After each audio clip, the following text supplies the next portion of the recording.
fans, welcome to Delaware Speedway.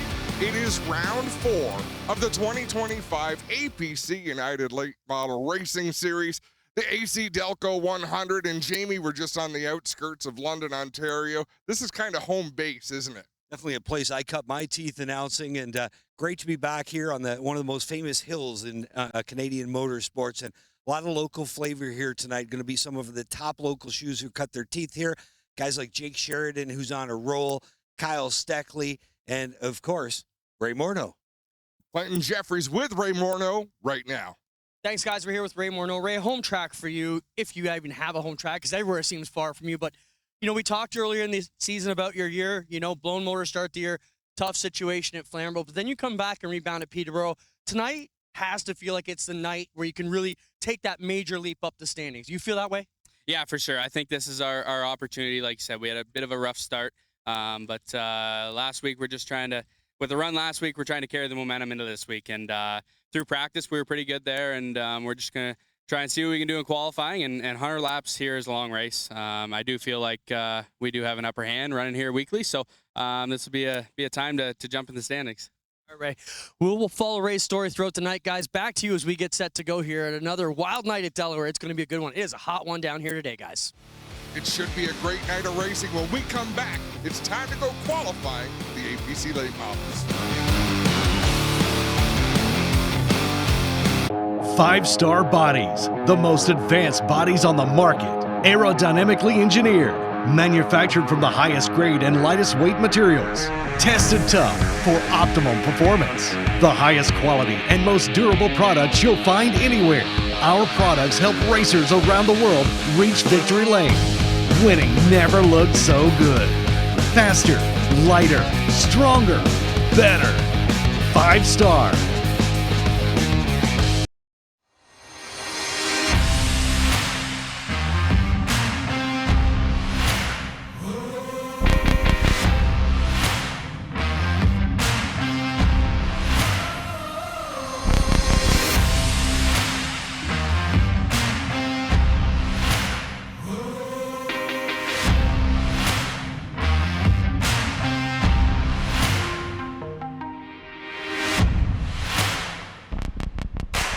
Celebration of America 300 at Oxford Plains Speedway is back July 1st and 2nd. Tuesday night, catch the past modifieds, Rebels, Street Stocks, and Limiteds, plus the 2 Super Late Model qualifiers.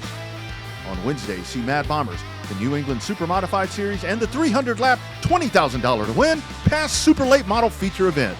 Don't miss any of the action July 1st and 2nd live, only on Racing America.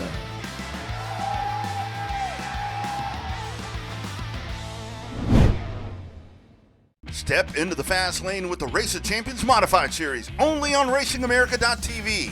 The best drivers, the wildest races, and non-stop action are here, bringing the heat to short tracks all through New York and the Northeast. From nail-biting finishes to fierce rivalries, this is modified racing at its best. Don't miss a minute of the excitement. Watch the Race of Champions family of series all year long, only on Racing America. Welcome back to Delaware Speedway, where it is just about time for cars to roll. This will be group qualifying. There's going to be 4 groups. First group, we'll have 5 cars rolling out. Leading the way from Pickering, the Real Landscaping Plus, Langeal Metal Recycling and Truck Parts, Snow City Cycle and Marine, number 94 of Corey Luciano. The 71 is from Durham. The NTN BCA Bearing 71 is Corey McAllister. The 97D is the Hudco Electric Supply, Adams Building Supply, Nav Canada MRC Wireless Sponsored Machine. That's Tyler DiVincenzo in the 97D. The number 2 from Innisfil, Mobile One Connell's Construction, Aurelia Metal Fabrication sponsors on that race car for Kendra Adams. And rounding out this first group, the 51 machine from Hamilton, Ontario. That is Mike Bentley.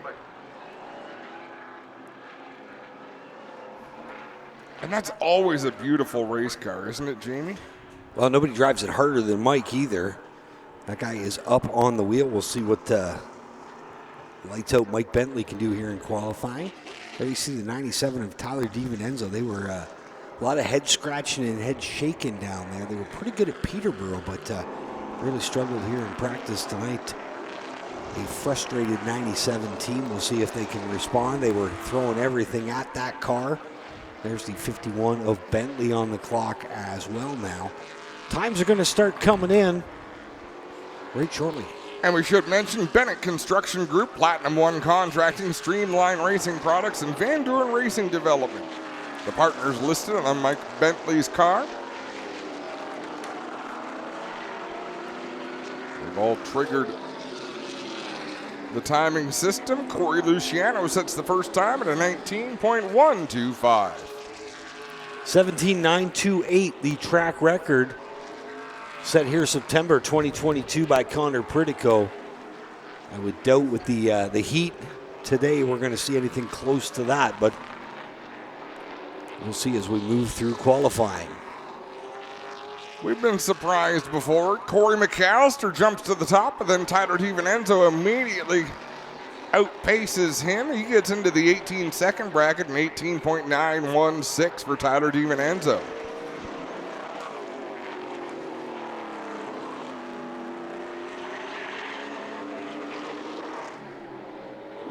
The key to being fast at Delaware Speedway, keep that car pinned to the inside of the racetrack, get the power down. You can use the outside groove, it's just not the fastest way around. The more feet you can cut off this racetrack, the better the times are going to be. So Tyler DiVincenzo just turned 2 laps within a couple thousandths of a second of each other, but he maintains the top spot with an 18.854. Corey McAllister just a little bit slower, an 18.942, and this will be their last opportunity coming off of turn number 4. DiVincenzo picked up 1/100th of a second there to go a little bit faster. Little gains, little gains. So McAllister times in second, Luciano in third, Bentley fourth, and Kender Adams fifth.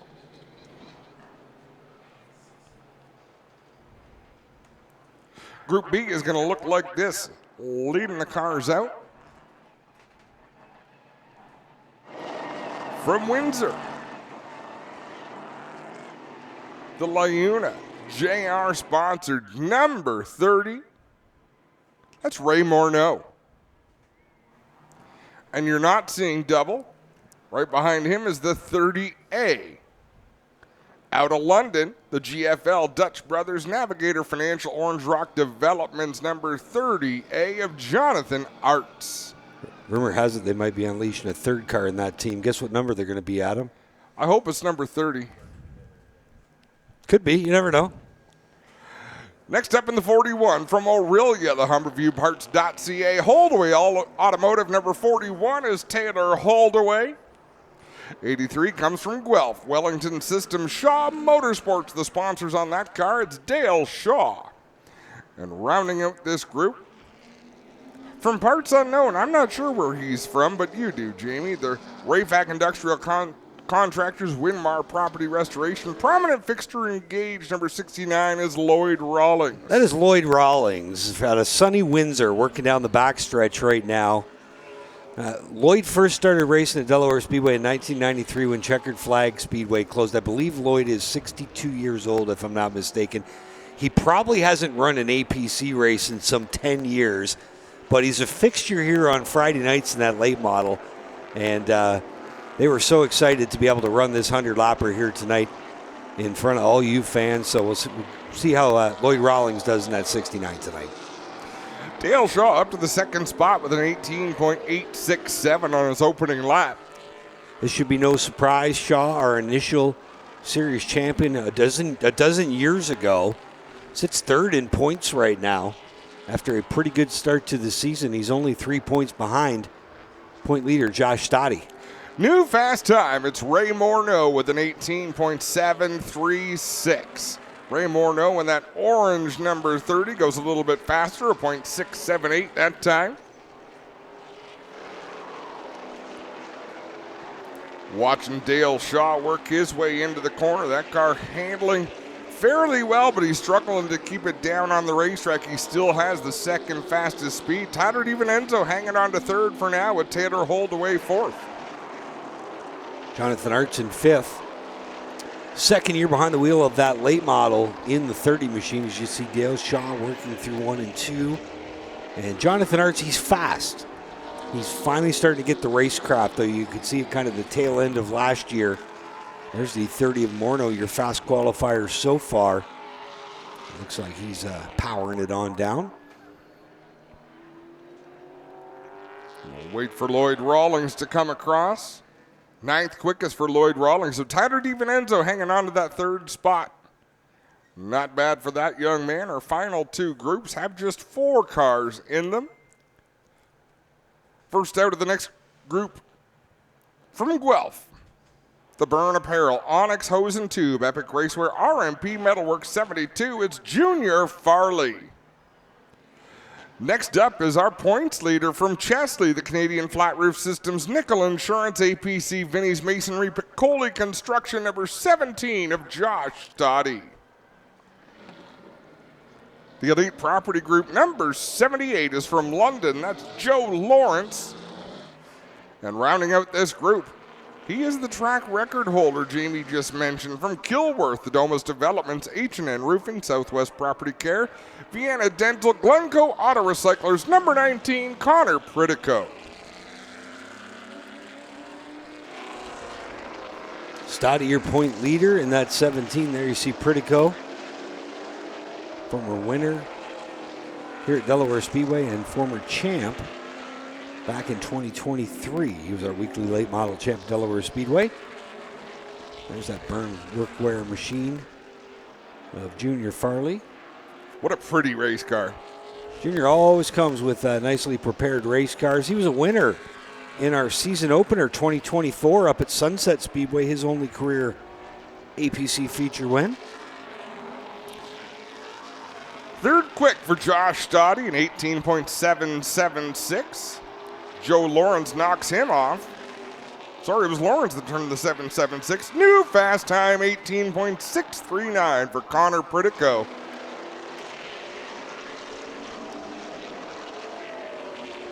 Josh Stoddy to the top by 100th of a second over Connor Pritico. That's how tight these times are. Joe Lawrence is third, Ray Morneau fourth, Dale Shaw rounding out the top 5. Pritico 9th in points in that 19 machine. Sponsored by H&N Roofing and Burwell Auto Body, among others. Glencoe Auto Recyclers, Dumas Developments, all partners of that 19. There's your point leader, Josh Stoddy. He was a winner at Sunset Speedway to open the 2025 campaign. A beautiful Canadian Flat Roof Systems entry out of Chesley, Ontario. Junior Farley going to complete his qualifying run. Goes a little bit slower. He'll be down in the 6th spot. I'll tell you what, if Stoddy can stay up top of those points as we head into the second half of the season with 2 races at Sauble, pretty good bet for a championship contention rate there by the 17. Yeah, you've got to think they're pretty happy about their effort. 18.516, that's the fast lap. Connor Pritico has it. One more group to come. Is this where the fast time is going to come from? He was fastest in practice. He's fast a lot of places too, though. He is fast everywhere, out of Mount Bridges.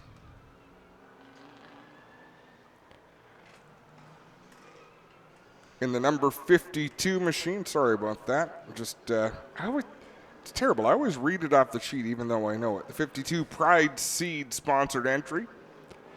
Jake Sheridan behind the wheel of the 52. Vibrant Farm, Sheridan Racing and Performance, Reynolds Trucking, all the sponsors on that 52.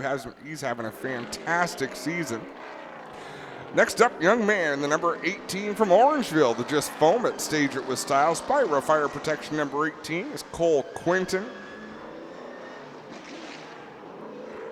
And again, Cole doing that fundraiser at the APC merch tent here tonight at the Speedway. All proceeds from those t-shirts for sale go to Sick Kids Hospital. So good job by Cole Quinton in the 18. Doing a little charity work here. It's a great cause.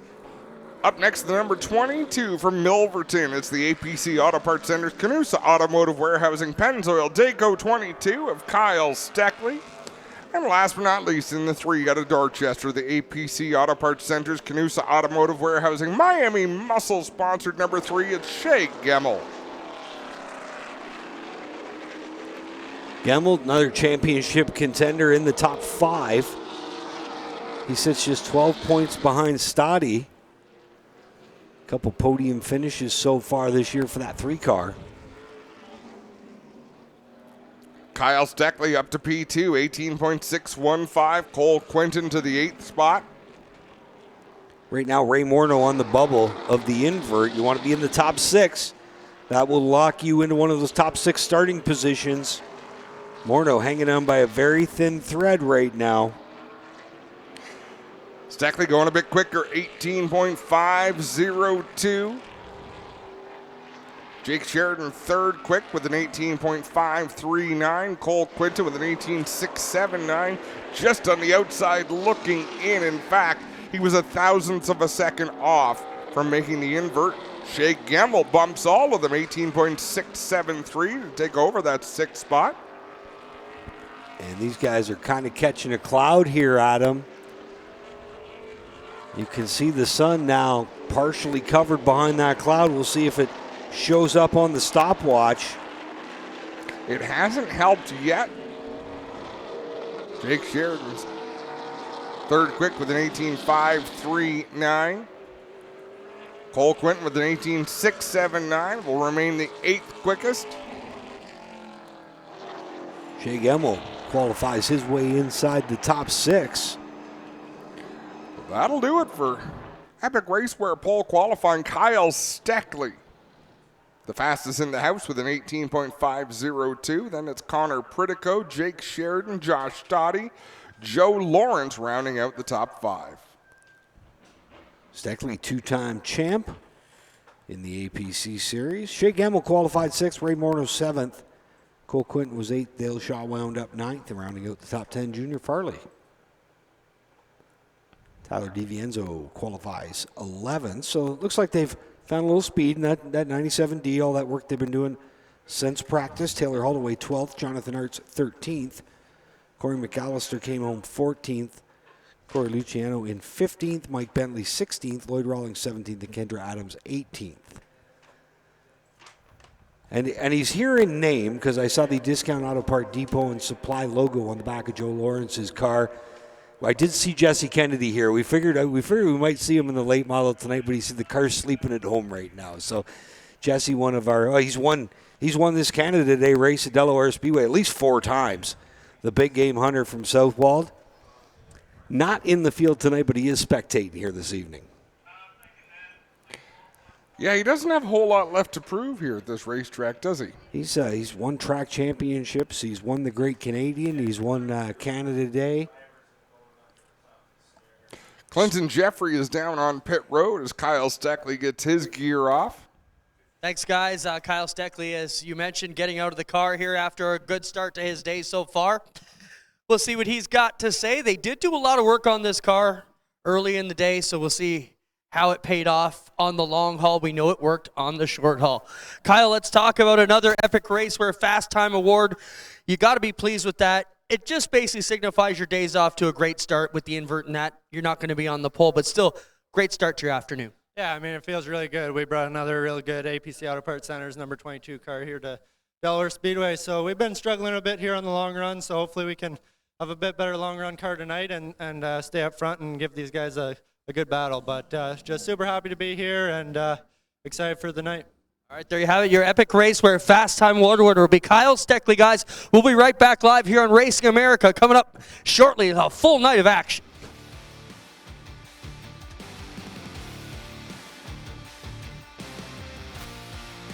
Step into the fast lane with the Race of Champions Modified Series, only on RacingAmerica.tv. The best drivers, the wildest races, and non-stop action are here, bringing the heat to short tracks all through New York and the Northeast. From nail-biting finishes to fierce rivalries, this is modified racing at its best. Don't miss a minute of the excitement. Watch the Race of Champions Family of Series all year long, only on Racing America. Looking for fast-paced action? Get your heart racing at Cordele Motor Speedway. Catch the best drivers from the Southeast compete on the high-speed 3/8 mile oval right in Cordele, Georgia. Just a half mile from I-75 at exit 104. Join us for a fun, family-friendly atmosphere for fans and drivers alike. For more information on upcoming events, visit CordeleMotorspeedway.com. And if you can't make it to the track, watch the action from Cordele live exclusively on Racing America.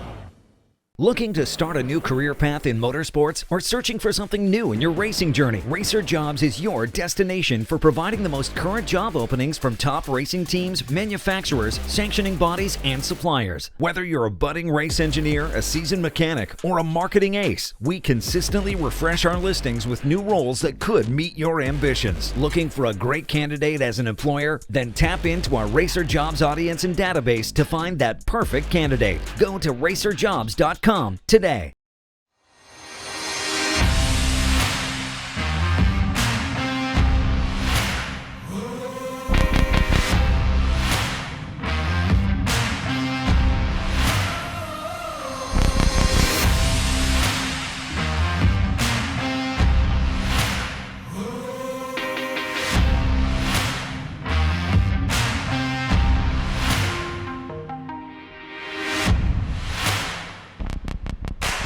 Calling all race fans. We have launched a new travel site where the race fans can enjoy free savings and upgrades on all of their travel needs. RacerTravel.com is free to join and unlocks unpublished bookings and rates for our racing community. Up to 50% off on more than 1 million rooms across the U.S. and Canada with unpublished discounts on hotel bookings. Unlock a hidden selection of hotels and rates that cater to your travel preferences. Whether you're heading out to the track as a competitor, fan, or anything in between, use Racer Travel for all your race, business, and vacation travel needs.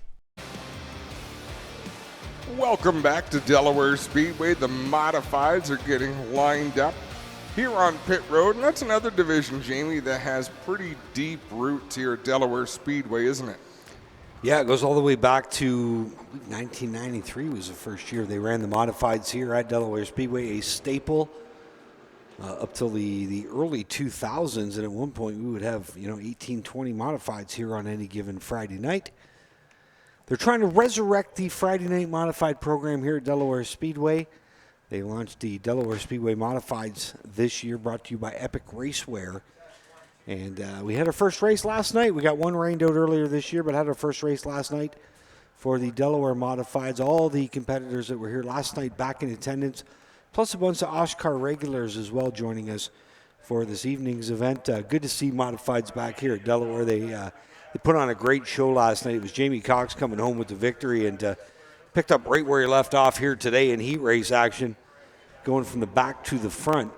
Jason Keene was victorious in the other heat race, but had his work cut out for him. The 46 of Steve Trendell has a pretty fast car here as well tonight. And there you see the 4 of Steve McCaw as well down on pit road, the Ray Cullen Chevrolet machine, making his return. He was one of those modified drivers back in the early aughts and took a bunch of years away from racing, has started back into a hot rod a few years ago, and figured this was a good way to come out and have fun 7 or 8 times a year without the travel of the Oscar Hot Rod Series that he had been doing.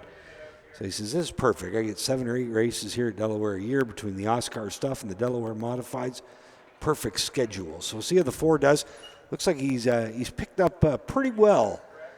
Got the modified rust knocked off, so to speak. A 4th place finish last night and was competitive in his heat race earlier on tonight.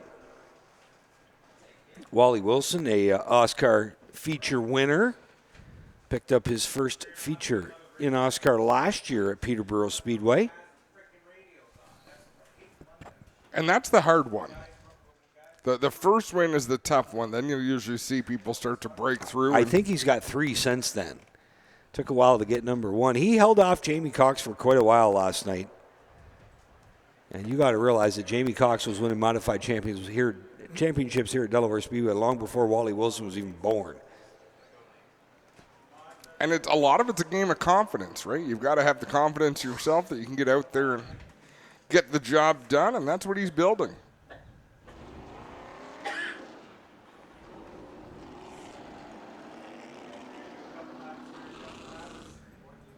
Field rolling now. So Wally has a few career feature wins, only one coming into the Oscar banner. Again, that was the race at Peterborough. I'll never forget where I was. You and I in the tower at Sabo Speedway, and our phones kind of went off at the same time, and we went, what? What happened? No. No, we checked. Everybody else showed up, too, and everything. And Wally Wilson bested him. But again, since that one win, it's been a snowball for the driver of the 69, getting a few more as part of the Sunset Modified program. I think sometimes people don't realize just how much of a mental game this racing really is.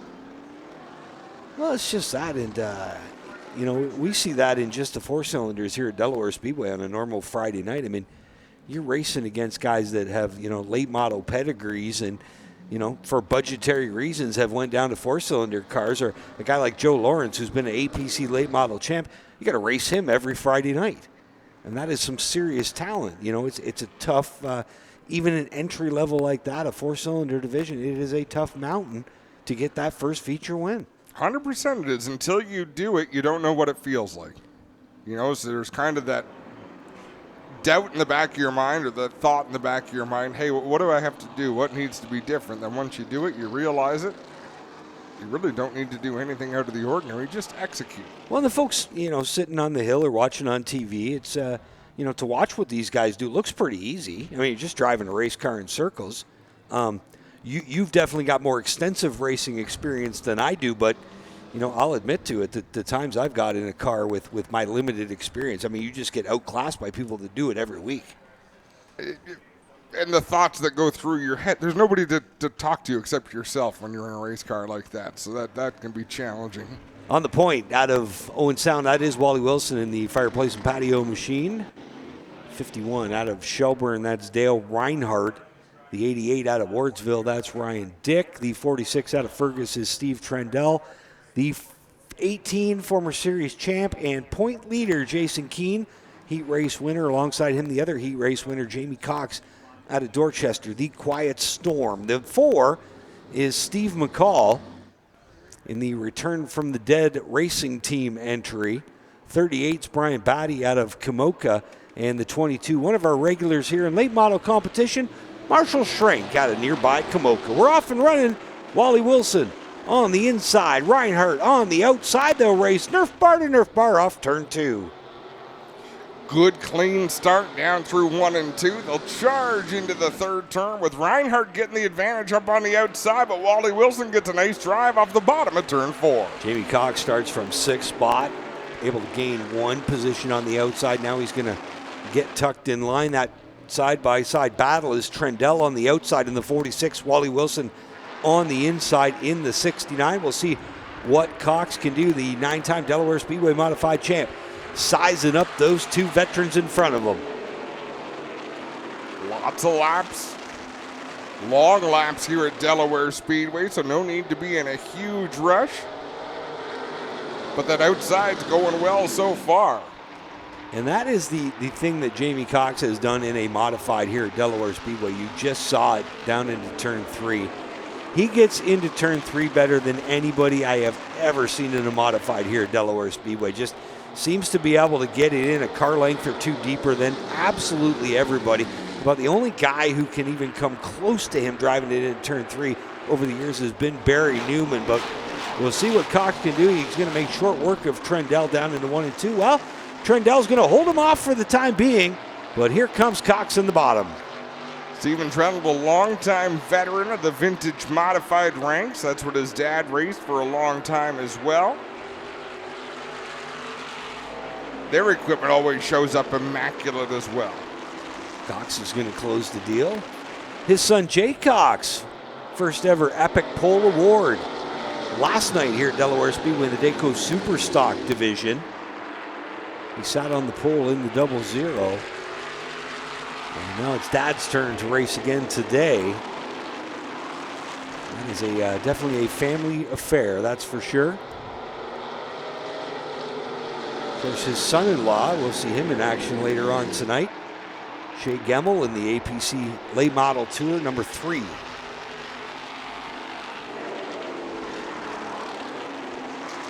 Reinhardt up the Speedway, opens up the bottom for Cox. Cox going to try to take advantage of it. And stick the Nerf bar in there in the turn 3 and 4. Now off for the rumble. He's got the 3 working on the bottom. Jamie Cox, your new leader in the 3. Reinhardt second, then it's about 8-10 car lengths back to Trendell. Wally Wilson goes 4th, Jason Keane 5th. 22 of Schrenk in 6th. 7th is Ryan Dick, 8th Steve McCaw, 9th is Brian Batty. So out in front, Cox with the lead. He's got about 4 car lengths over Reinhardt running in the 2nd spot. We'll see if Reinhardt's able to keep him in his sights or if he continues to lose that ground as the laps carry on. We've got 20 laps to go in this one. And talking about the driver who has been a mover and a shaker, as well as the guy who hasn't moved and shaken like we thought he would. They're racing for that 5th spot. Jason Keane started 5th. Has kind of been tied up there. He was strong early in the heat race competition. And Marshall Schrenk, he started out back. He is now moved into 6th spot and putting heat on Keane for that position down into 3 and 4. That's the best battle on the racetrack. It's a pretty good race for the 3rd spot between Trendle and Wally Wilson, and a good race for the 5th spot between Jason Keane and Marshall Schrenk. And Schrenk started dead last in this one. Won a couple late model features here at Delaware Speedway last year, and is one of our championship contenders for the weekly crown here at Delaware this year. In the late models, Jamie? Yes, sir. But they decided not to run. Nope, just sticking to the Delaware late model program. And they have been strong this year. Nothing wrong with that.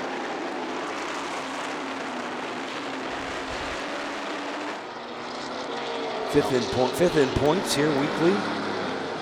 Call me crazy, but it looks to me like Reinhardt might be closing the gap back in on Jamie Cox. It was 0.7 seconds last time, 0.58 seconds this time.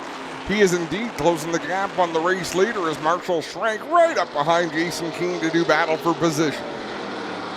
Great race. Now they've brought Wally Wilson into the mix. Wilson sits 4th, but he is coming under fire from the Oakville driver, Jason Keane, in the 18. Former Canadian Vintage Modified champ, also a few Overkill Enterprises Modified championships to his name.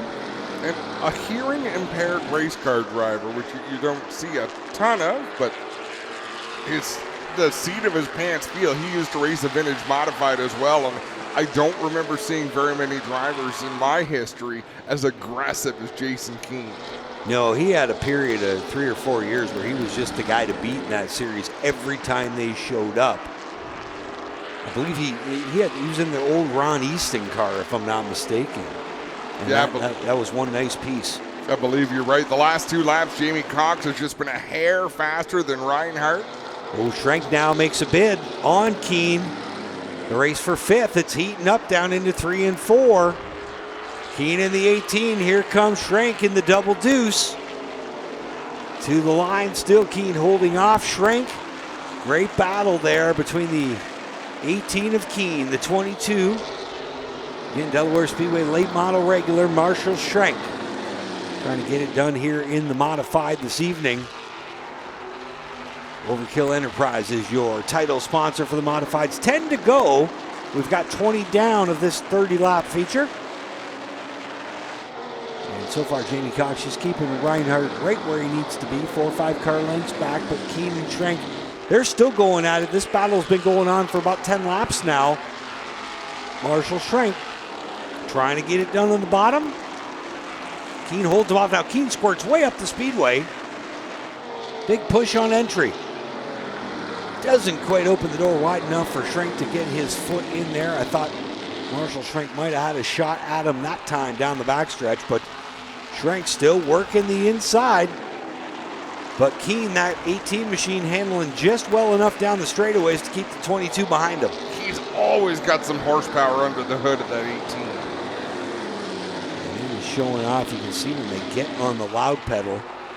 Well, there's Schrenk. Gets a wheel to the inside, but then by the time they get down to the next corner, it's all Jason Keene. He's about a half a car length faster down the straightaways than that 22 machine.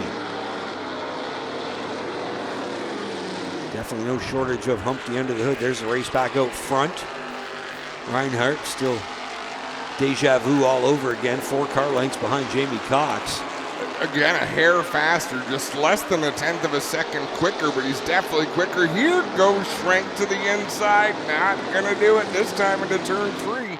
This has been the best battle we've seen all night long. They have been going at it for some 15 laps. Jason Keene doing a great job holding off Marshall Schrenk. Schrenk, all he needs is one little opportunity, but Keene has not made a mistake. Just a bobble out of Keene is all Marshall Schrenk would need to be able to power by on the inside, but Keene just that smooth, very experienced racer, knows what he needs to do. I think he thought he might have had it there about 5 laps ago where Keene kind of blew the center of 1 and 2, but Keene was able to hold him back and has not made a mistake since, keeping that 22 off the back spoiler. Laps are winding down. We're down to 3 laps to go here. This time a little bit of contact between Schrenk and Jason Keene coming off of turn number 4. Closer you get to this checkered flag, the more the sense of urgency ramps up. But Schrenk, one of the cleanest drivers we've seen here at the half mile. If he's going to do it, he's going to do it classy. We'll see what happens. Really got a nice run out of turn number 4, shadowing through 1 and 2. Now to the inside on the backstretch, but he just doesn't have the horsepower to complete the pass. Again, Keene about half a car length better down the straightaways, and that's how he's been able to keep Schrenk behind him. White silk in the air last time around. Cox's lead down to 2 car lengths over Dale Reinhardt. Not quite as comfortable, but comfortable enough. Now, Schrenk, he's got company on the outside. Ryan Dick's going to send it. And how about this? A late race move. Dick comes up a little bit short. Cox your winner. Reinhardt second. Trendle third. Wally Wilson. Whoa! Dick's going to go around. Post-checkered flag. I don't know what happened there. I don't either. And we don't want to speculate, but I'll tell you an interesting video I watched today of a dirt modified race last night down in New York, and it was a classic whodunit, because dirt cars don't have mirrors or anything. And a car absolutely gouged someone in front of them, got them so far sideways they had to take evasive action to pass them. Well, another car passed them as well, because the car was so sideways. The car that got sideways straightened out and sought revenge. On the wrong car. On the wrong car. And I just thought to myself, I don't think Dick meant anything by getting sideways there, but if he did, it might have been towards the wrong car.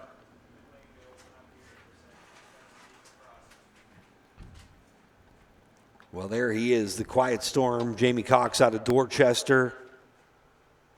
He's been victory lane in a modified here at Delaware Speedway many times. His 4th career Oscar modified win. If I'm not mistaken, 2 of these top 3 are a product of the Waterloo Regional Kart Club. I want to say Dale Reinhardt. I know Stephen Trendle was. Don't think Jamie Cox ever raced go-karts with us, though. No, he started in his career here at Delaware Speedway in an Enduro car back in the day. Him and Barry Newman both went from the Enduro Series racing together with Steve Book up into the modifieds. Well, we'll touch on that topic, but right now, Clinton Jeffrey is down there to greet Jamie Cox. Thanks a lot, Adam. Jamie, as we get ready to go, and Jamie's got to feel good. It seems like whenever these G-Force cameras come here to Delaware, he is the car to beat the last couple of seasons. We'll get him out, have a word with him here. Another solid run. Here he comes, ladies and gentlemen. How about a big Pennzoil Victory Lane Delaware Speedway welcome for your Oscar modified winner tonight, Jamie Cox.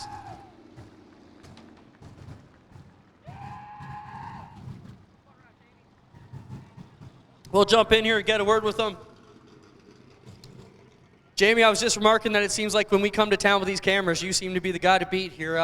Hot day, how did that affect you? It was hotter yesterday, I think, but it's only 30 laps. I can do that. Great drive, though. This car just seems to handle what makes this car so good at Delaware. Well, basically, it's set up for here, and I don't take it anywhere else, so I don't have to change a lot, and we just fine-tune it. That works for you. Congrats. Thank you. I'd like to thank my sponsors, JR Excavating, the John Arts Group, Canusa, APC, all the guys that helped me on the crew, just everybody for making this happen. Right on. Congrats. Thank you. Jamie Cox, everybody. We'll get over here and talk to Dale Reinhardt. Dale, solid drive here today. Jamie's quick, but your car always seems to be a good one here, too. Tell us about your night. Yeah, it's an honor whenever you can finish second to Jamie. He's got a lot of laps around this place. So we came here in practice. The car was great. We put a new set of tires on, or our race tires, and it all went away. And next thing you know, we made some changes. And got to thank my dad, my crew chief, Kevin, that's usually here to help us. Today it's just it's a small show here. It's just my dad and I here today. And I'd like to thank Scott Reinhardt Trailers, SGR Plumbing, Blackjack Express, Robville Farms, and my girlfriend and my parents for all the support. Right on. Dale Reinhardt will be second. We'll get over here and talk to Steve Trendle. Steve, good run here. Anytime you're talking to us for the right reasons, and that's because you've ended up here on the podium. It's a good finish to your night, and the car's going to roll in one piece. Your day went pretty well. Yeah, it's, anytime we come to Delaware and Cox rolls out onto the track, we know we're racing for second. That he's in a class of his own, and he deserves that. Yeah, it was a good race. Just fell into third there, rode it out. I just want to thank 519 Tint, Grisdale Race Products, Neil Strom, Trucking and Bin Service, my dad, and just my thoughts. My Uncle Buck, I found out like 15 minutes before the race that he passed away, so yeah. Tough break here for Trendle. As you can imagine, thoughts go out to the family. Dale Reinhardt will be second, and Jamie Cox the winner. We're live here at Delaware Speedway. We'll be right back on Racing America for the rest of the program here. Stick around. It's a great night. We'll be here all night.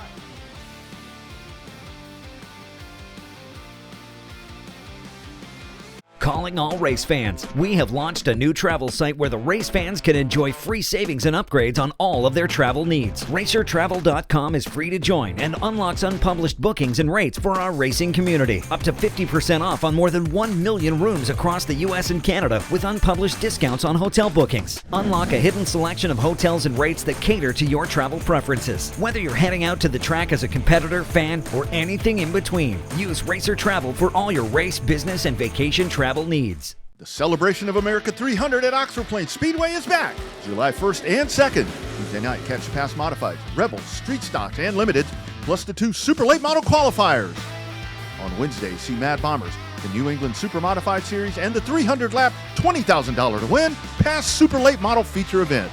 Don't miss any of the action July 1st and 2nd live, only on Racing America.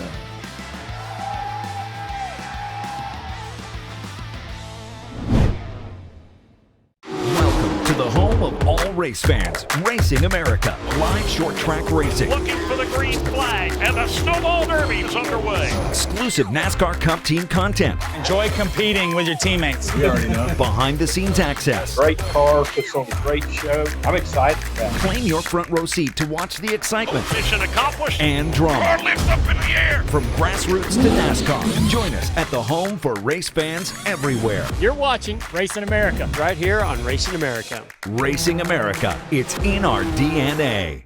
In the fast-paced world of racing, communication is everything. When it comes to at-track communication, Racing Electronics is the leading provider of professional race communications. From driver and crew communications, two-way radios, headsets, scanners, custom hearing protection, and more. Racing Electronics is your go-to destination for all things motorsports. Before the green flag waves, ensure your team is equipped with communication gear from Racing Electronics. Visit a Racing Electronics representative at the track, stop by their showroom in Concord, North Carolina, or shop online at racingelectronics.com. The My Race Pass app is your motorsports headquarters on race night. With over 800 organizations across multiple forms of motorsports, you'll always have the information you need in the palm of your hand. Race day information with official entries, lineups, live timing and drag racing timing slips, official results, point standings, announcer audio, fantasy racing, and so much more. Don't be left in the dark on race night. Download the My Race Pass app today in Google Play and the App Store. My Race Pass, the ultimate racing resource. Welcome back to Delaware Speedway. It's time for the Oscar Hot Rods as they take the track. See them scrubbing their tires. Beautiful race cars. Yeah, a whole field of them. The 47 of Steve Book will be on the point out of Brantford in that Lafarge-sponsored entry. Dalen Martin out of Brussels. He's a former Great Canadian winner here at Delaware Speedway and was lightning fast in his heat race competition. Row number 2, you're going to have the 6 of Rob Brumley from Oro Medante in the Brumley Automotive Machine. Then the Tire Depot sponsored entry, the 2, the all-time winningest hot rod driver, Tyler Hahn. The 8 out of Port Elgin, the New Age Punisher, the Virtue Farms sponsored entry, that's Jason Parker. And you've got the 90, one of the local drivers from London, David Rockwood in that 90 machine sponsored by Lifto.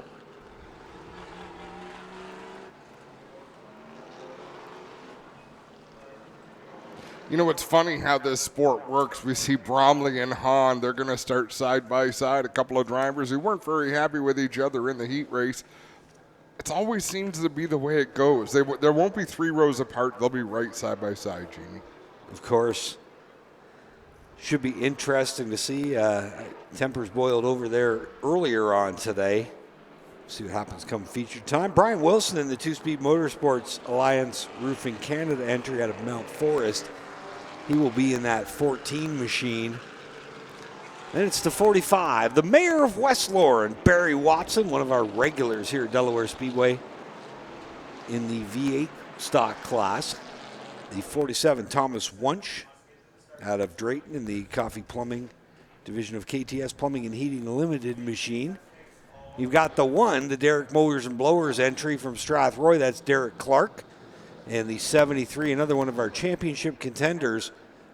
V8 stock action here weekly. That's Jordan Morris out of London in the Jat Sports Old South Pub sponsored 73.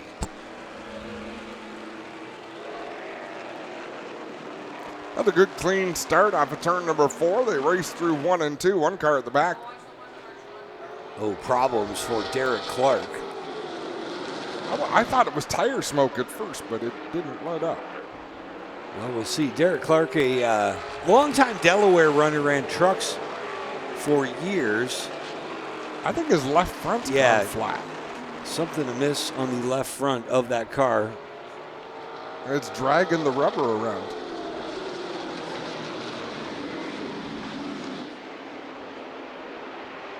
Tough break for the Strathroy driver. Out front, though, Dalen Martins has made short work of this field. And the way he was looking in heat race competition, this one could be over early. Even though we're only 2 laps in, Bromley racing hard with the 90 of Dave Rockwood. Don't go to sleep on that number 8. He's got some work to do right now, though, if he wants to catch Martin, who has set sail out front. Jason Parker behind the wheel of that number 8, awfully fast earlier on, looking for some racing room around Bromley. They're side by side just ahead of him for the 3rd spot. Rockwood down on the inside in the number 90. Hahn up high in that beautiful number 2. Rockwood to the bottom, Hahn on the top side. They both trail Steve Book down into 1 and 2. They'll race door handle to door handle off turn 2 and down the Delaware Hill into 3. Neither one of them has anywhere to go. They got to clear each other and then get around Steve Book at the same time. Steve Book's been at this game for quite some time, smooth behind the wheel, and that 47 machine just not up to par with Dalen Martin in the 26 here tonight.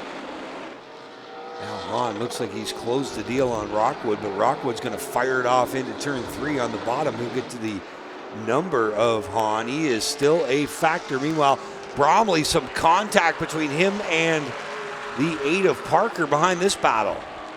Yeah, Parker tried to get his nose to the inside, but he was to the inside of that Bromley number 6, but Bromley tried to close the door on him. How about this? The 90 of Rockwood, the one on the move. He closes the deal on Hahn. Now he dances on by Steve Book. Dave Rockwood up to second in the 90 machine. On looking to get through there as well on the inside. Bromley right behind him. Look at that pack of cars. Wilson, Wanch, Parker nowhere to go as the track is clogged in front of them. You got Bromley in front of them, then Hahn in the 64, or the 47, excuse me, of Book running side by side. They get strung out now. And Book will claim third spot. Bromley has an unorthodox line in that 6 machine. That car is a little unpredictable from what it looks like to me, and he's going to give it a try on the outside of Hahn. That opens the door to the inside for Parker. Parker's going to take a spin down to the bottom groove. But Bromley's going to make some ground on the outside. He's going to get halfway by Tyler Hahn. Can he close the deal into 3 and 4? Well, he's got to stay on the outside. He's going to have to go the long way around on Steve Book as well. It doesn't look to be a problem for him right now as he's making that high side work all up over the back end of Book in the 47. Hahn not going to give up that inside lane. Bromley Automotive Machine to the top side. Now he's going to close the deal on Hahn. Hahn's going to stuff it back in on the bottom. Hahn drives it deep. Bromley right up on the back bumper of Steve Book in that 47. Parker right there behind them as well. So is Wunsch. Oh, Bromley made the dive and then thought better of it. But by the time he figured out it wasn't a good idea, he was all out of shape. It did back everybody up off his back bumper. Now he's going to make a charge on Book again.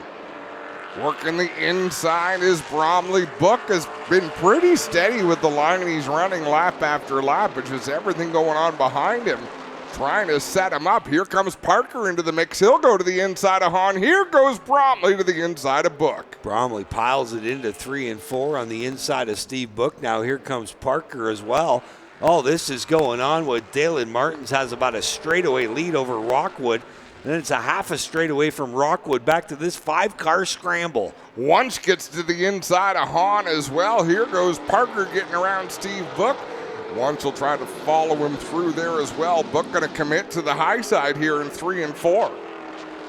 Off 4, they'll rumble down to the stripe and into 1. There you see Rockwood, and here's that battle for third on back. It's Bromley in the 6, the 8 of Parker, the 47 of Wunsch, the 47T of Wunsch, and the 47 of Book.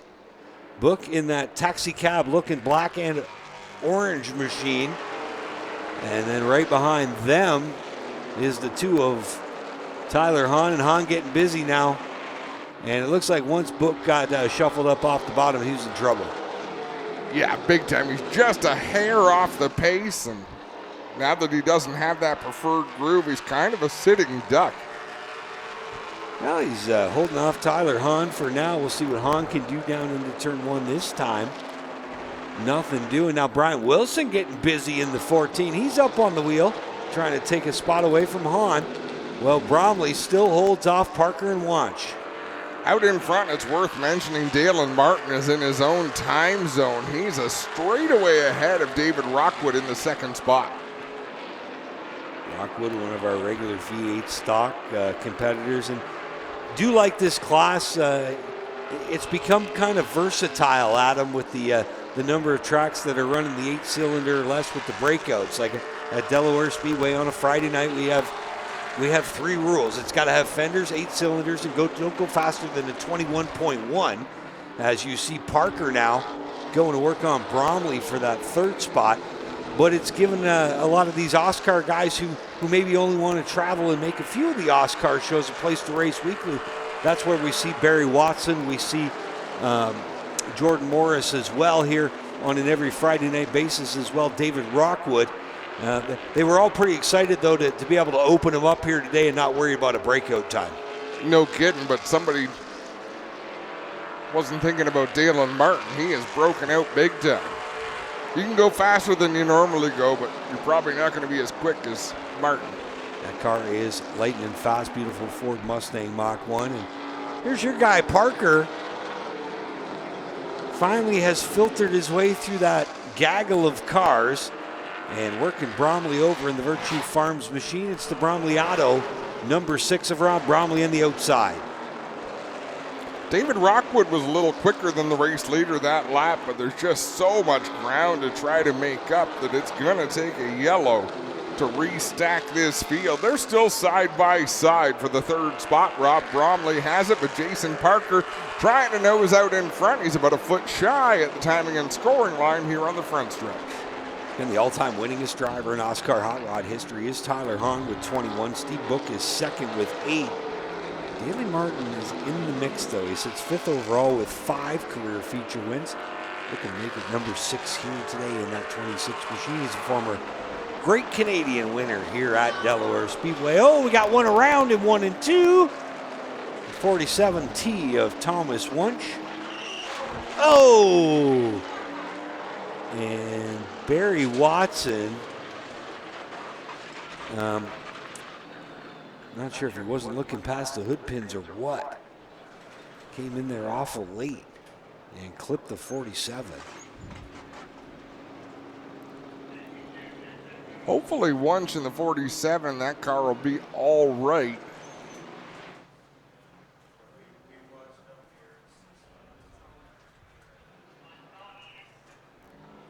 Well, there you see Watson coming in, some heavy damage to the left rear of that car, window net down already, and there's Wunsch rolling away in the 47T. I think both left side tires of that Watson 45 are down. Let's have a look at the G-Force TV replay. Well, two-speed motorsports replay down into the corner. Wunsch was to the inside of Bromley. There was no contact there. I think he got the impression Bromley was going to close the door. We focus in. 1,000, 2, 1,000. I got to 4 Mississippi there. Yeah. There was no contact. Wunsch went around on his own. And very unlike Barry Watson. Is that right? Yeah, he's one of the cleanest drivers out here. Is really not very tough on equipment. And I'm sure he'd like to have that back, right? You're trying to get the car slowed down, but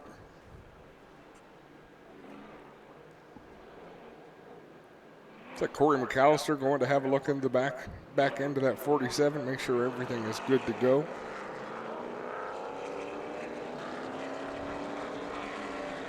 Corey from Two Speed Motorsports, the sponsor on the Brian Wilson machine. It looks like we've got him lined up, and this is not what Dalen Martin wanted to see with 8 laps to go. He's got a whole field of Angry Hornets behind him, including Rob Brumley, the 8 of Jason Parker, and the 90 of Dave Rockwood now back in the picture. And Rockwood was the faster car the last couple of laps at the stripe. Let's see if Dalen Martin was just playing with them. Back under green we go here at Delaware Speedway. There's 8 laps to go. Into one to work, and Martin quickly sets sail out front. Rockwood will hold on to second. They're side by side for third. Parker on the outside, Brumley on the bottom. They'll race into 3. Parker up high, drives it deep into 3 and 4, pinches Bromley down, and that's the opening he needed to clear him into the 3rd spot. He'll have a look to the inside of David Rockwood down into turn number 1. Rockwood slides up the racetrack. Here goes Parker to the inside. Parker got the opening he needed. Going to be 3 miles to go at the line. Rockwood tried to get in line in front of Brumley, but that car pushing through the middle opens up the door for the 6 of Rob Brumley for 3rd spot down into 1. Bromley clears him down into the corner, overshoots turn 1. What a nice move by David Rockwood to cross him over. And now Bromley's got issues with the 14 chewing away at the left rear. Brian Wilson out of Mount Forest trying to make a challenge on the 6. There you see the 2 of Hahn and the 47 of Book still going at it right behind them. Bromley might have a right rear tire going down or have overheated that right rear. That car is nasty loose. And we've got action up front. Dalen Martin shows the way. The 8 of Jason Parker has come calling. 4 to go at the line, just 2 miles of racing left. Can the Mustang hold off that 8 of Parker? Oh, Martin slides up, got loose in the middle of the corner. Here comes Jason Parker.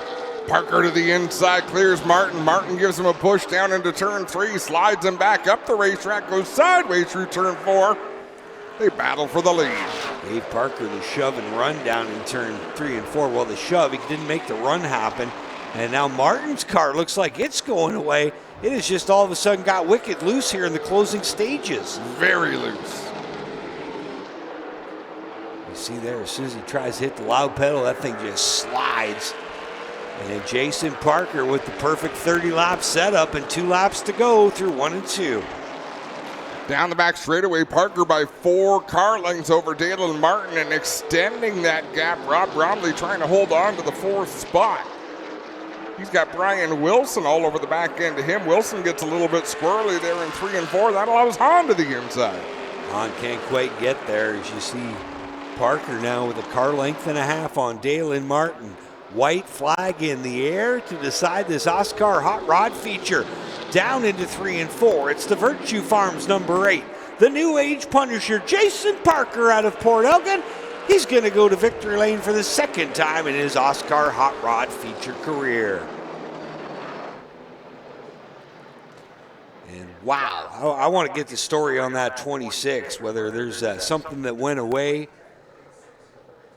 It looked like he had backed that car down when he had the straightaway lead over Rockwood, but just didn't seem to fire as he needed it to. We see a replay here. Martin getting squirrely. That's all the opportunity Jason Parker needed to get to the inside.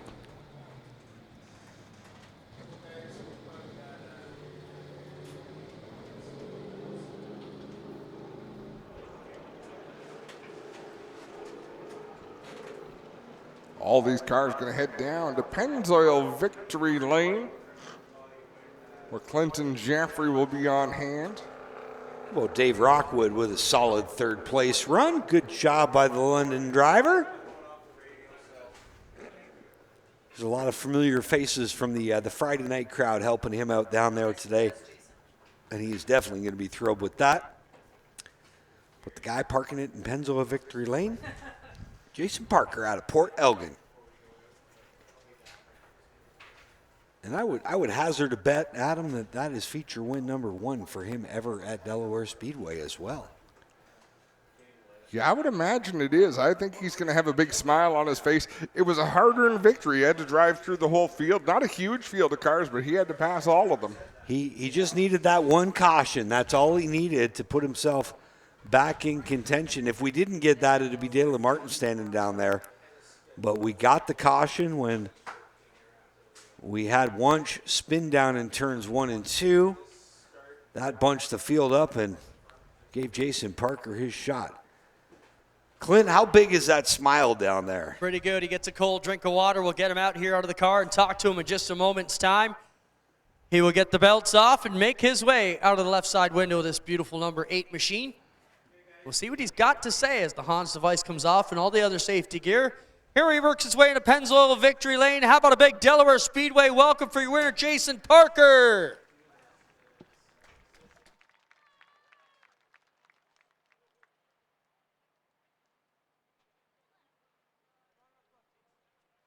We'll jump here and get a quick word with them before we get the pictures going.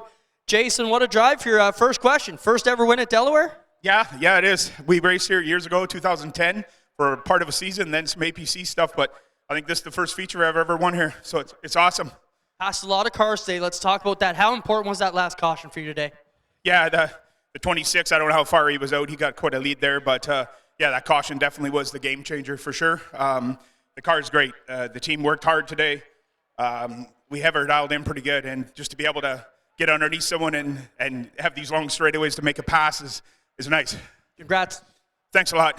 Jason Parker, everybody gets it done here in the hot rods. We'll get over here and talk to Dalen Martin and find out what went sour on this 26 car here today. They had him covered for a long time. Dalen, the question is, did something go wrong on the car at that last caution? Because you had him by a full straightaway, and then you got jumped after that last yellow. Yeah, we were just saving in case that late race caution came out there, and just minding our own business out front, and just tried to save it, and then restart there and just come to the green, no throttle response. It just the carburetor issue and no fuel, and just it's a tough one to lose, but we'll be back better. Yeah, definitely tough when you've got that kind of lead. You know, you had him by a full straightaway at one point. hopefully you guys figured out still a good run. I know not where you want to be, but second's not bad. Nah, we'll take it. We didn't unload very well again today, so we got a lot of work done and got it a lot faster. So I got to thank all my guys for that. It's another warm one, so we'll take second. Thanks for your time, Dale. And we'll get over here and talk to David Rockwood. David, what a drive here today. You were in this one for a while, top 3 all the time, but these guys are tough to beat. 2 of the toughest out here. Tell us about your drive. Man, honestly, we tested this car, I think, 2 times this year, just in the V8s here, and I didn't know what to expect. If it wasn't for Redline Motorsports, Jaden and Jess and Chat and Lucas, man, this thing wouldn't be here right now. Honestly, they've thrashed. I've thrashed. My crew, look at them all. They've thrashed all day. Good job, David. David Rockwood will be third. Second, Dale Martin. And your winner here today, Jason Parker, takes home the hot rod portion of the program. We'll be back. The APC cars are going to line up here shortly. We'll get ready for a starting lineup, guys, live on Racing America. 5-star bodies, the most advanced bodies on the market, aerodynamically engineered, manufactured from the highest grade and lightest weight materials, tested tough for optimum performance, the highest quality and most durable products you'll find anywhere. Our products help racers around the world reach victory lane. Winning never looked so good. Faster, lighter, stronger, better. 5-star.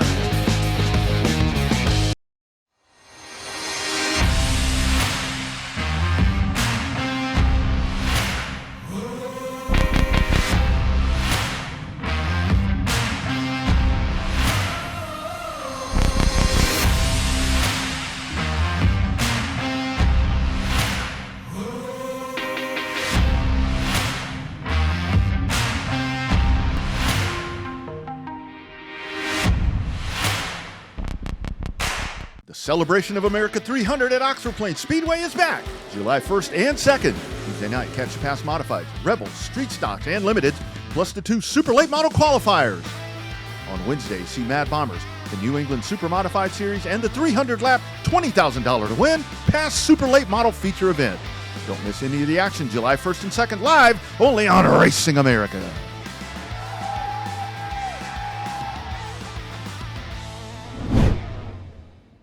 Step into the fast lane with the Race of Champions Modified Series, only on RacingAmerica.tv. The best drivers, the wildest races, and non-stop action are here, bringing the heat to short tracks all through New York and the Northeast. From nail-biting finishes to fierce rivalries, this is modified racing at its best. Don't miss a minute of the excitement. Watch the Race of Champions family of series all year long, only on Racing America. Looking for fast-paced action? Get your heart racing at Cordele Motor Speedway. Catch the best drivers from the Southeast compete on the high-speed 3/8 mile oval right in Cordele, Georgia. Just a half mile from I-75 at exit 104. Join us for a fun, family-friendly atmosphere for fans and drivers alike. For more information on upcoming events, visit CordeleMotorspeedway.com. And if you can't make it to the track, watch the action from Cordele live exclusively on Racing America. Looking to start a new career path in motorsports or searching for something new in your racing journey? Racer Jobs is your destination for providing the most current job openings from top racing teams, manufacturers, sanctioning bodies, and suppliers. Whether you're a budding race engineer, a seasoned mechanic, or a marketing ace, we consistently refresh our listings with new roles that could meet your ambitions. Looking for a great candidate as an employer? Then tap into our Racer Jobs audience and database to find that perfect candidate. Go to racerjobs.com today.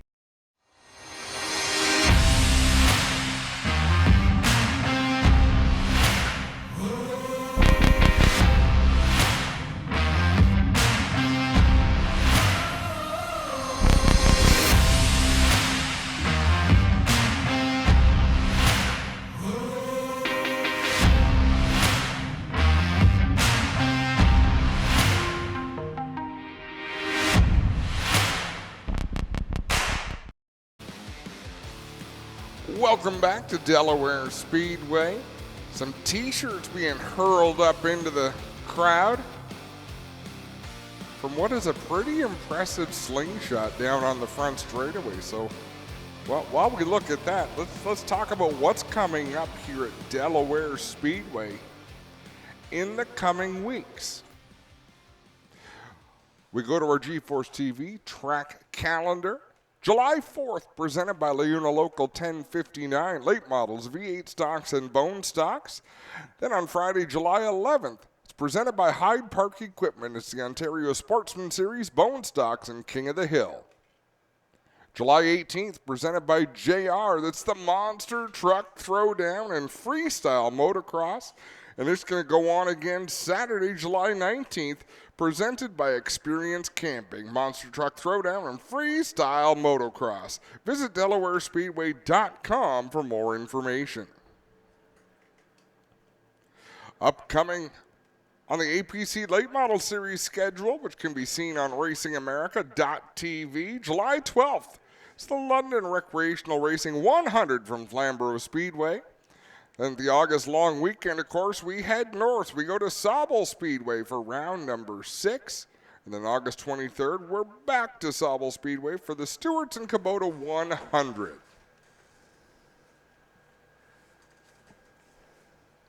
Just before the season started, we had the opportunity to talk to a number of the drivers in the APC series. One of those was Kyle Steckley. Always fun to catch up with Kyle.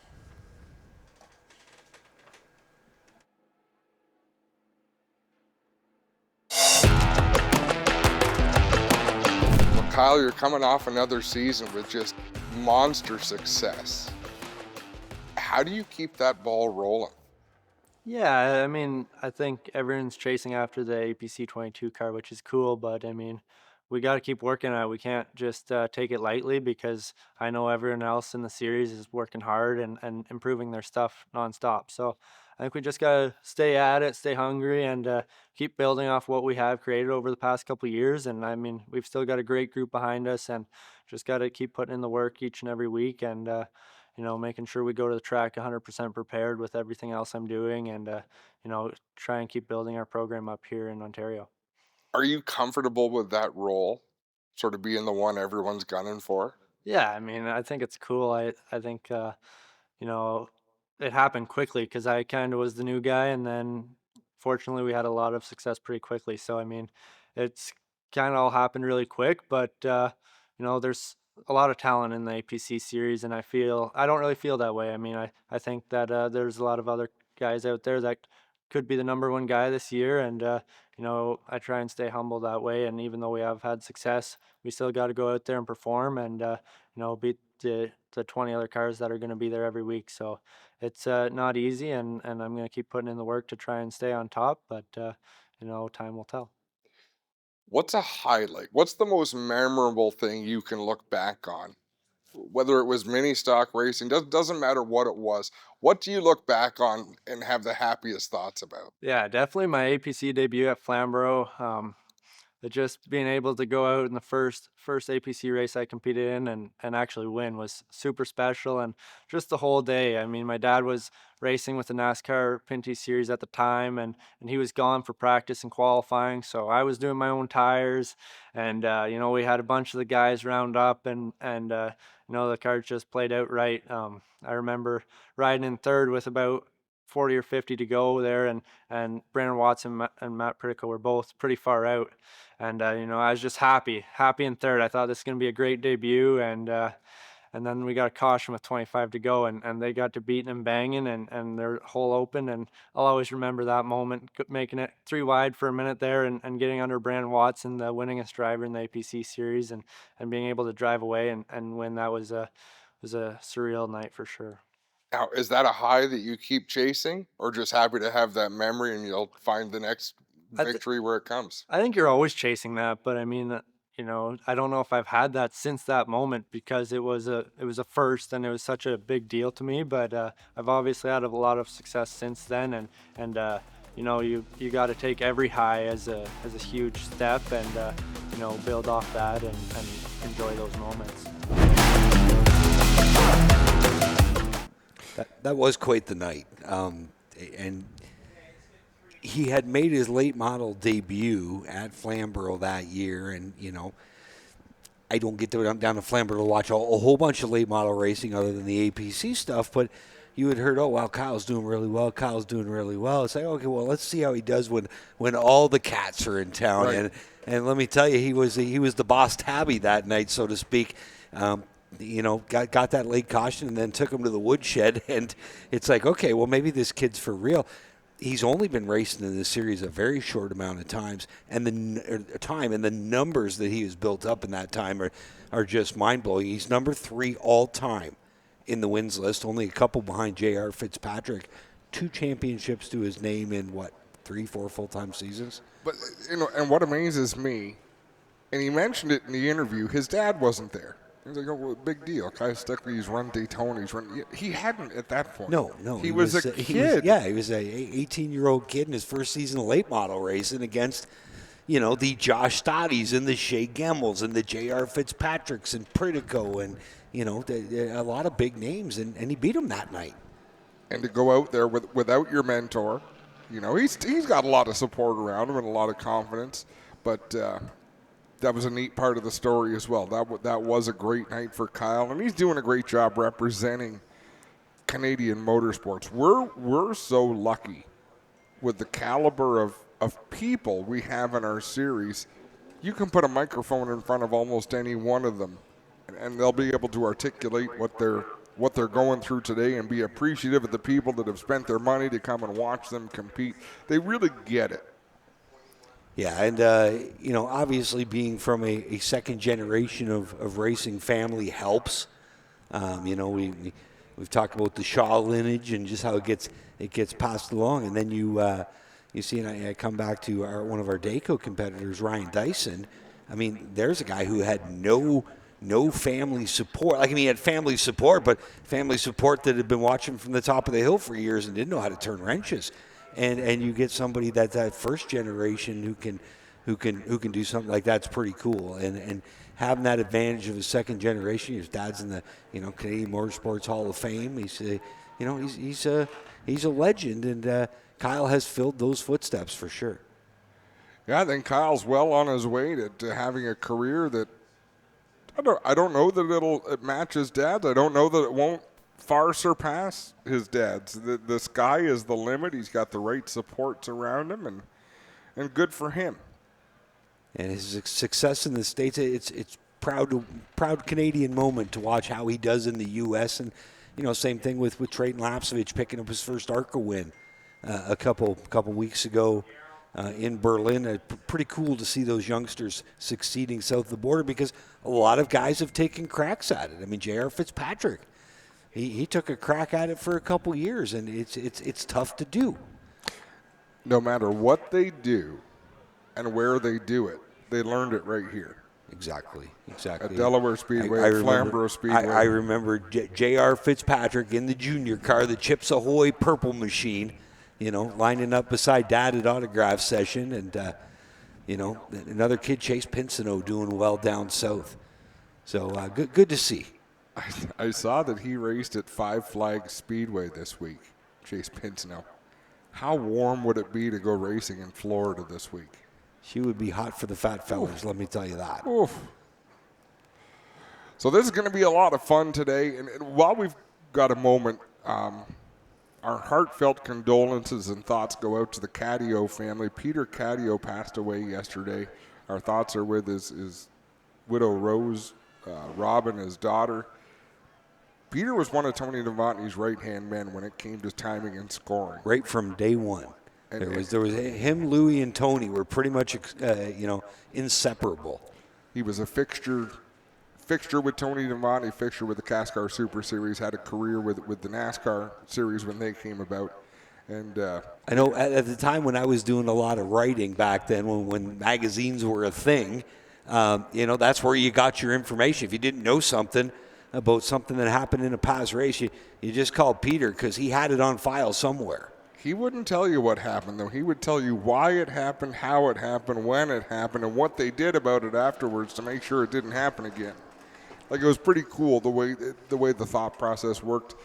And a lot of us in this room, the officials for the APC series, Trevor Hamby, the race director, Pete Gutler in timing and scoring, Nathan Christensen in timing and scoring, Robin Caddio, all traveled with the NASCAR family. Peter Caddio and Gary Voigt were tied at the hip. They were older than most of us, and they did all their traveling together, and we lost both of them in the last 6 months. So thoughts are with them. Did a little pace car driving after his scoring days were done. Right. That's right. Always had an interesting fact when you'd see him at the races. By the way, and I wouldn't necessarily go and ask him. Sometimes I would, but he'd always have something for me.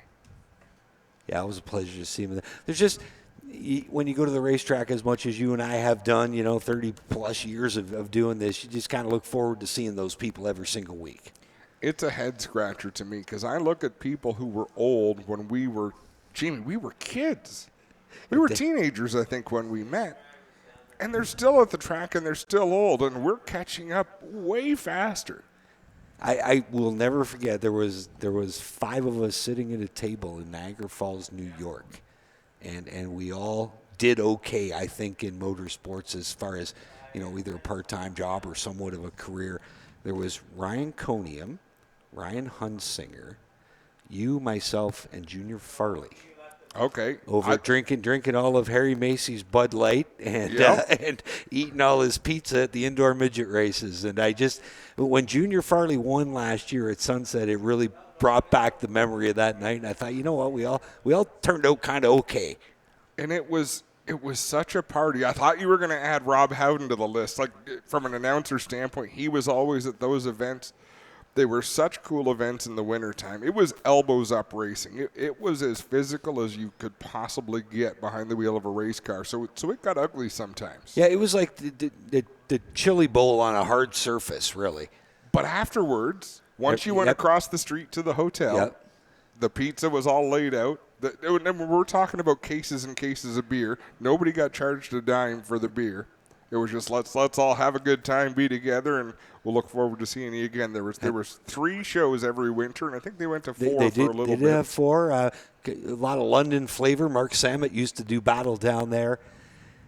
And then, of course, the press box bar and grill where you used to walk back into the kitchen and write your order down.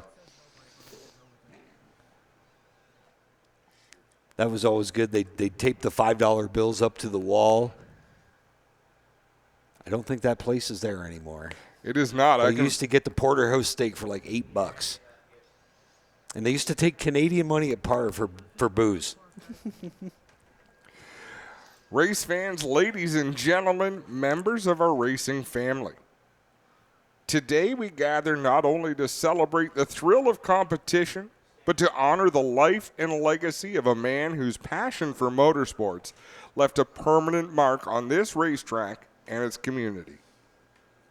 We proudly dedicate this memorial race to the late Ivor Jones, a visionary, a supporter, and above all, a friend to grassroots racing.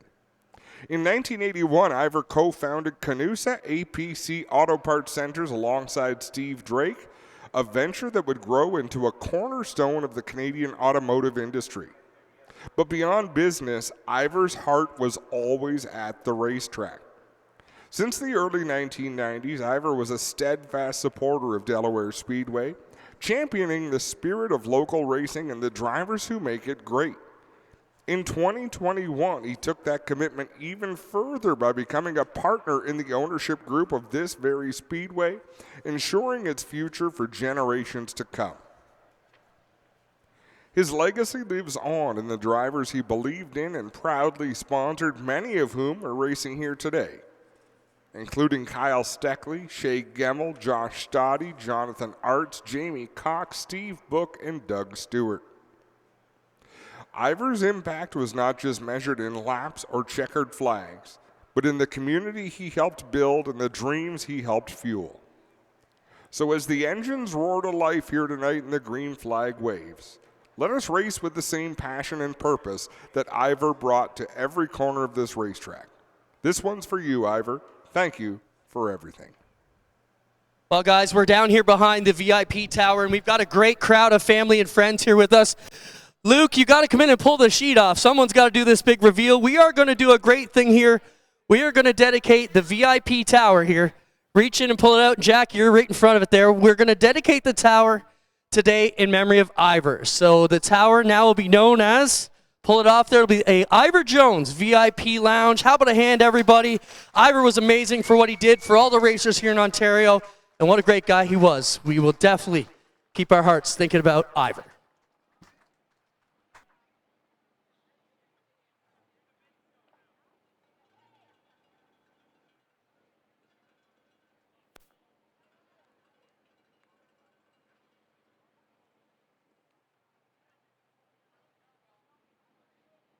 Calling all race fans. We have launched a new travel site where the race fans can enjoy free savings and upgrades on all of their travel needs. RacerTravel.com is free to join and unlocks unpublished bookings and rates for our racing community. Up to 50% off on more than 1 million rooms across the U.S. and Canada with unpublished discounts on hotel bookings. Unlock a hidden selection of hotels and rates that cater to your travel preferences. Whether you're heading out to the track as a competitor, fan, or anything in between, use Racer Travel for all your race, business, and vacation travel needs. The Celebration of America 300 at Oxford Plains Speedway is back July 1st and 2nd. Tuesday night, catch the past modifieds, Rebels, Street Stocks, and Limiteds, plus the 2 Super Late Model qualifiers. On Wednesday, see Mad Bombers, the New England Super Modified Series, and the 300-lap $20,000 to win past Super Late Model feature event. Don't miss any of the action July 1st and 2nd live, only on Racing America.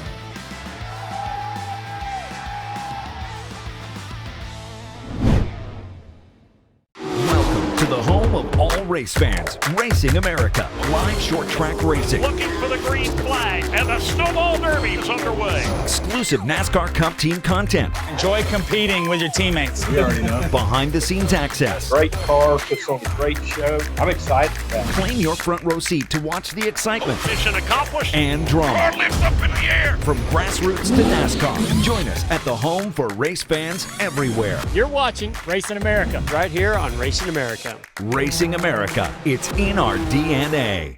In the fast-paced world of racing, communication is everything. When it comes to at-track communication, Racing Electronics is the leading provider of professional race communications. From driver and crew communications, two-way radios, headsets, scanners, custom hearing protection, and more. Racing Electronics is your go-to destination for all things motorsports. Before the green flag waves, ensure your team is equipped with communication gear from Racing Electronics. Visit a Racing Electronics representative at the track, stop by their showroom in Concord, North Carolina, or shop online at racingelectronics.com.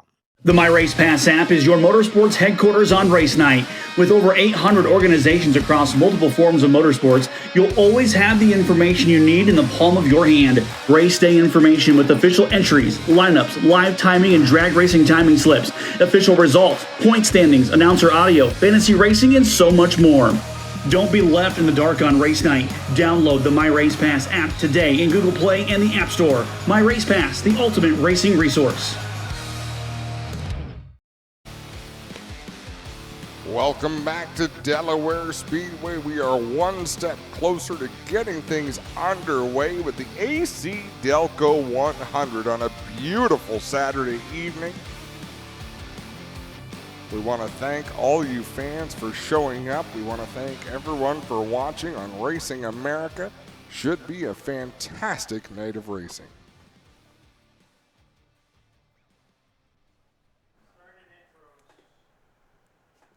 $100 laps. You see that on a schedule, and we've been to Peterborough Speedway, we've been to Flamborough, we've been to Sunset. 100 laps at Delaware Speedway hits differently. Yeah, a whole different story. 100 laps here at Delaware Speedway. 100 laps at Peterborough is 33 miles. It's 50 here. Kept my shoes and socks on for that one, Adam. You love math. Like, you're such a math nerd, and I love it. Like, before we leave here, you know what the point standings are. It's phenomenal. So definitely hits a little different, and the speeds here are obviously the fastest of any of the tracks that we go to. So definitely everybody's looking forward to this one. This is probably the biggest crowds that we race in front of here every year at Delaware Speedway, and it should be pretty awesome tonight.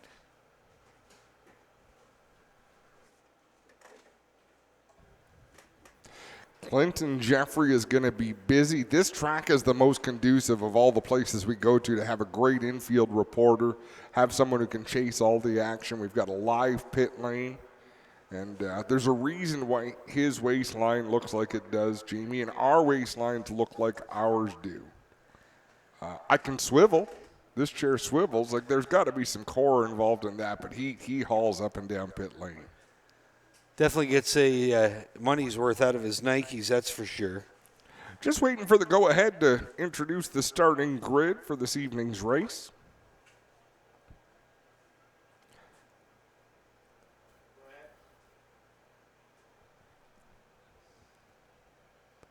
Cars are all lined up.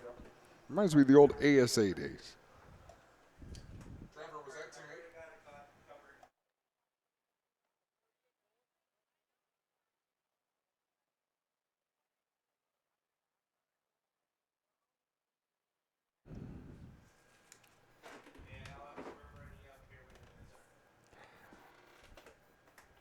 Waiting on some dignitaries down at the start-finish line. It's an important night. It's a special night here at Delaware Speedway, so we want to make sure we do it all right. We've already seen the Oscar Hot Rods, the Oscar Modifieds, and what's left is the APC late models.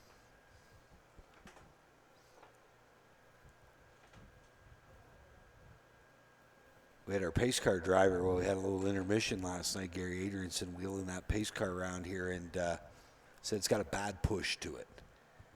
We were trying to figure out how to take wedge out of the pace car last night. Yeah, I can remember years and years ago when there was still an oval track at Moseport, and we were in a rain delay. And they sent a bunch of us out in rental cars, anything that could dry the track off. Days of Thunderish. You should have seen the tires on these things by the time we got that track dry.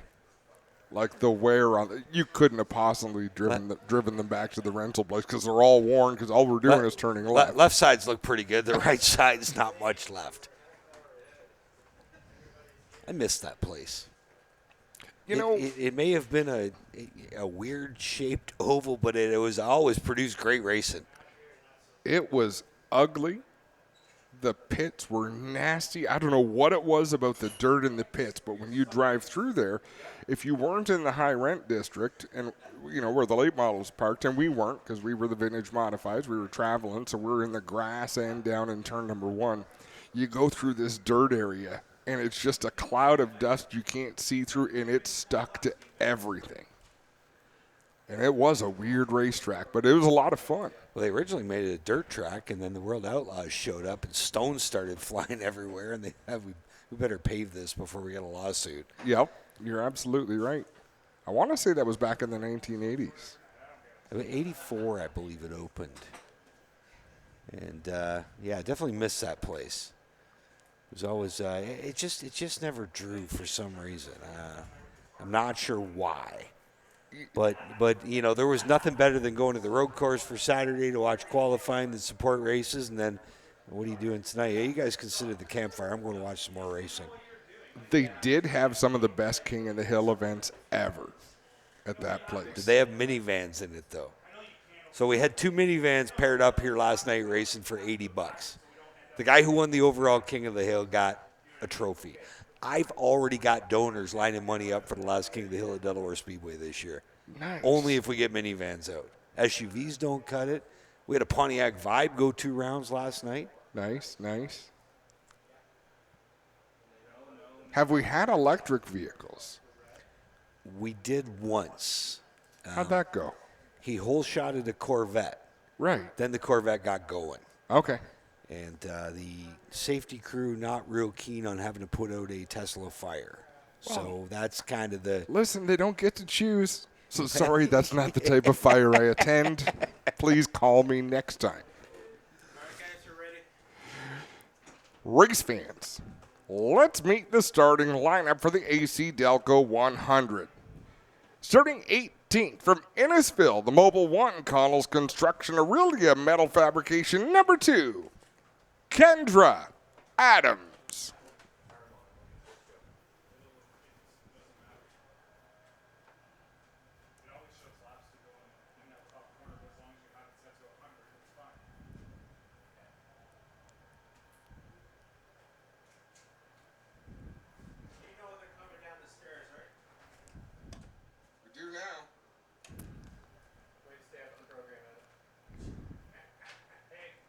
17th, from Windsor, the Rayfac Industrial Contractors Winmar Property Restoration Prominent Fixture Engaged number 69, Lloyd Rawlings.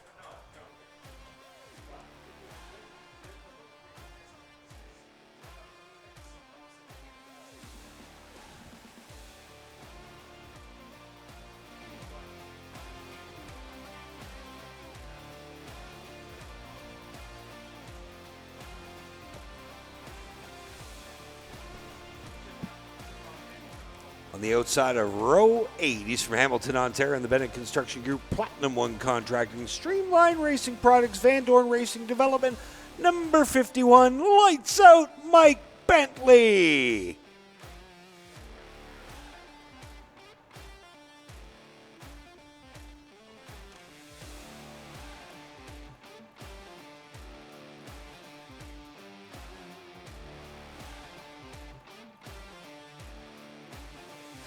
And starting on the inside of row 80s from Pickering, Ontario, in the Real Landscaping Plus, Langell's Metal Recycling and Truck Parts, Snow City Cycle and Marine, number 94, Corey Luciano.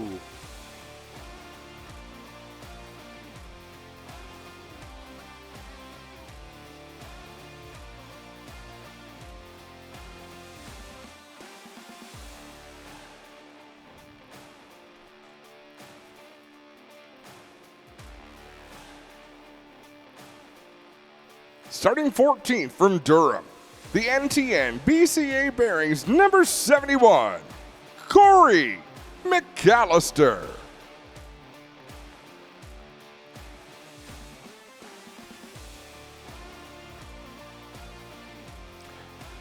Starting 13th from London, the GFL Dutch Brothers Navigator Financial number 30, Jonathan Arts.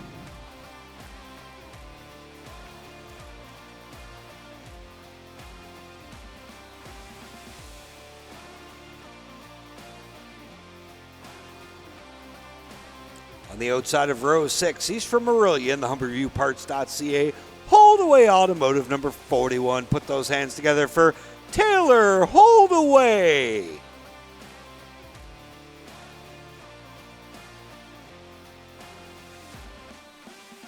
And on the inside of row 6, he drives the Hudco Electrical Supply, Adams Building Supply, Nav Canada, MRC Wireless number 97D. From Guelph, it's Tyler DiVincenzo.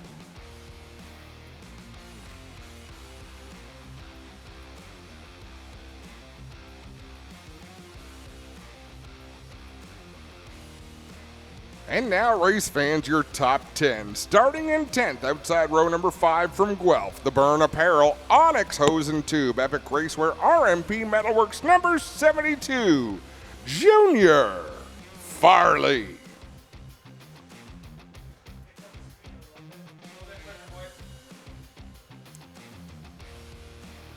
Starting 9th from Guelph, the Wellington Systems Shaw Motorsports, number 83, Dale Shaw.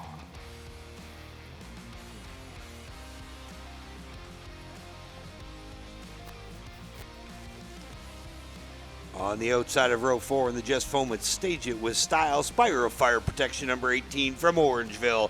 It's Ontario's fastest ginger, Cole Quinton.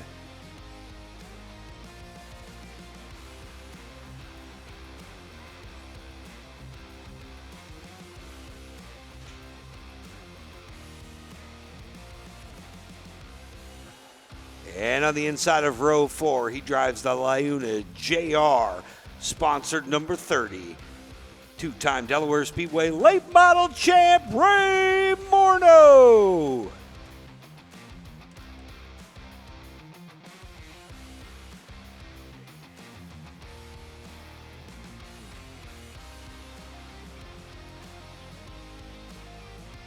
Row 3 outside, starting 6th from Chesley, the Canadian Flat Roof Systems, Nickel Insurance, APC, Vinnie's Masonry, Piccoli Construction, number 17, Josh Stoddy.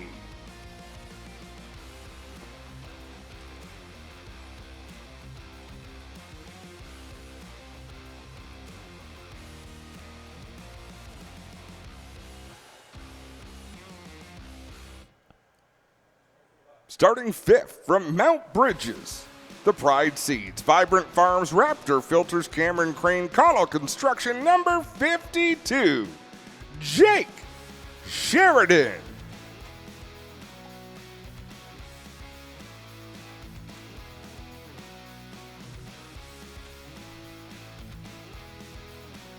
And that brings us to row 2 on the outside in the APC Auto Parts Center, Canusa Automotive Warehousing, Miami Muscle number 3. Give it up for Dorchester's Shea Gemmel.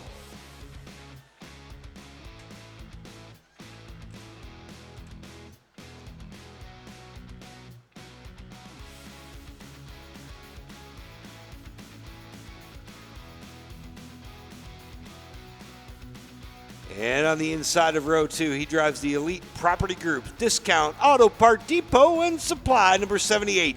Your 2020 APC late model champ from London, it's Joe Lawrence.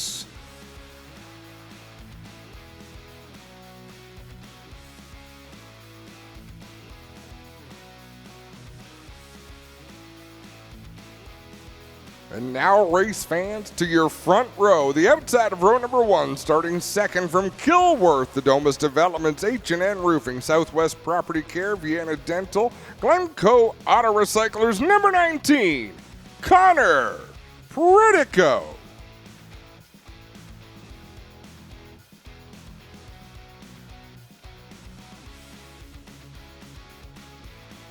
And on the pole from Milverton, the APC Auto Parts Centers, Canusa Automotive Warehousing, Pennzoil DELCO, number 22, Kyle Steckley.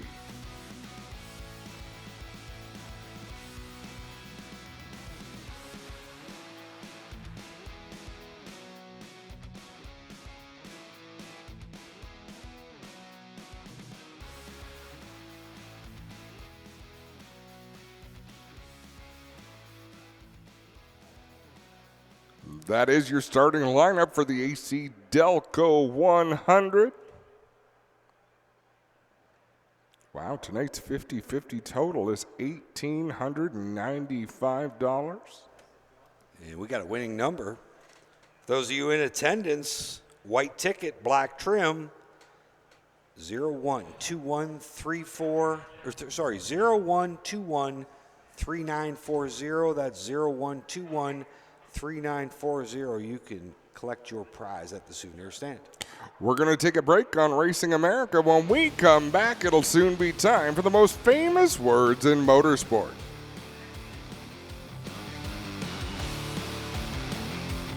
Five-star bodies, the most advanced bodies on the market, aerodynamically engineered, manufactured from the highest grade and lightest weight materials, tested tough for optimum performance, the highest quality and most durable products you'll find anywhere. Our products help racers around the world reach victory lane. Winning never looked so good. Faster, lighter, stronger, better. 5-star.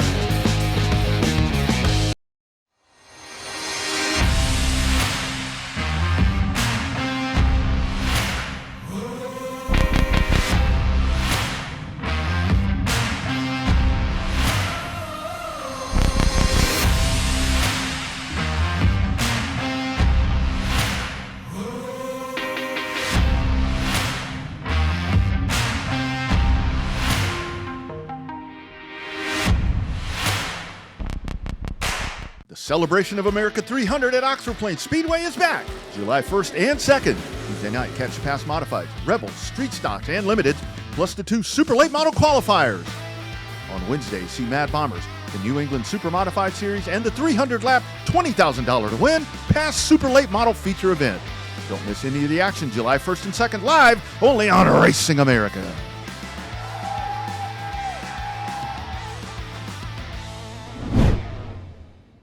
Step into the fast lane with the Race of Champions Modified Series, only on RacingAmerica.tv. The best drivers, the wildest races, and non-stop action are here, bringing the heat to short tracks all through New York and the Northeast. From nail-biting finishes to fierce rivalries, this is modified racing at its best. Don't miss a minute of the excitement. Watch the Race of Champions Family of Series all year long, only on Racing America. Looking for fast-paced action? Get your heart racing at Cordele Motor Speedway. Catch the best drivers from the Southeast compete on the high-speed 3/8 mile oval right in Cordele, Georgia. Just a half mile from I-75 at exit 104. Join us for a fun, family-friendly atmosphere for fans and drivers alike. For more information on upcoming events, visit CordeleMotorspeedway.com. And if you can't make it to the track, watch the action from Cordele live exclusively on Racing America. Looking to start a new career path in motorsports or searching for something new in your racing journey? Racer Jobs is your destination for providing the most current job openings from top racing teams, manufacturers, sanctioning bodies, and suppliers. Whether you're a budding race engineer, a seasoned mechanic, or a marketing ace, we consistently refresh our listings with new roles that could meet your ambitions. Looking for a great candidate as an employer? Then tap into our Racer Jobs audience and database to find that perfect candidate. Go to racerjobs.com today. Welcome back to Delaware Speedway. I'm Adam Ross with Jamie Maudsley. Clinton Jeffrey is trackside. And these drivers are getting strapped into their late model racing machines. As soon as that process is complete, it'll be time to fire them up and let them loose. Is that? None of mine. That's what it is, Clinton Jeffrey, as we get things prepared for 100 laps of racing in the AC DELCO 100.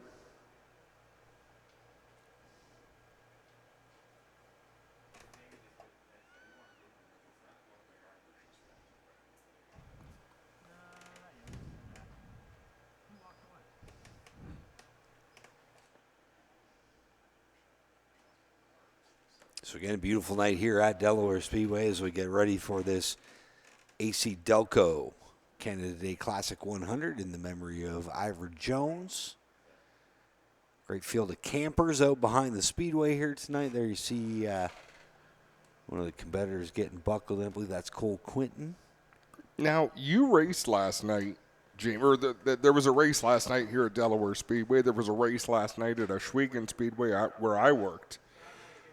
When I got home to Cambridge, it was raining so hard. There was about 8 inches of water across the main street in Cambridge driving into town. Like it was wild. Yeah, same thing here. It looked like it was going to hit us, and then we got the vortex going, and it missed us. You could see it all around us, but it never rained here at the Speedway. And I literally drove home, walked in the house, opened the dogs' crates to let them outside. By the time I got to the top of the stairs, it was pouring outside. Yeah. And it rained for all of about 10 minutes, and then it stopped. Didn't take a whole lot of heat out of the air, but a little bit. No, for sure. Knocks all the pollen out of the air. I'm appreciative for that.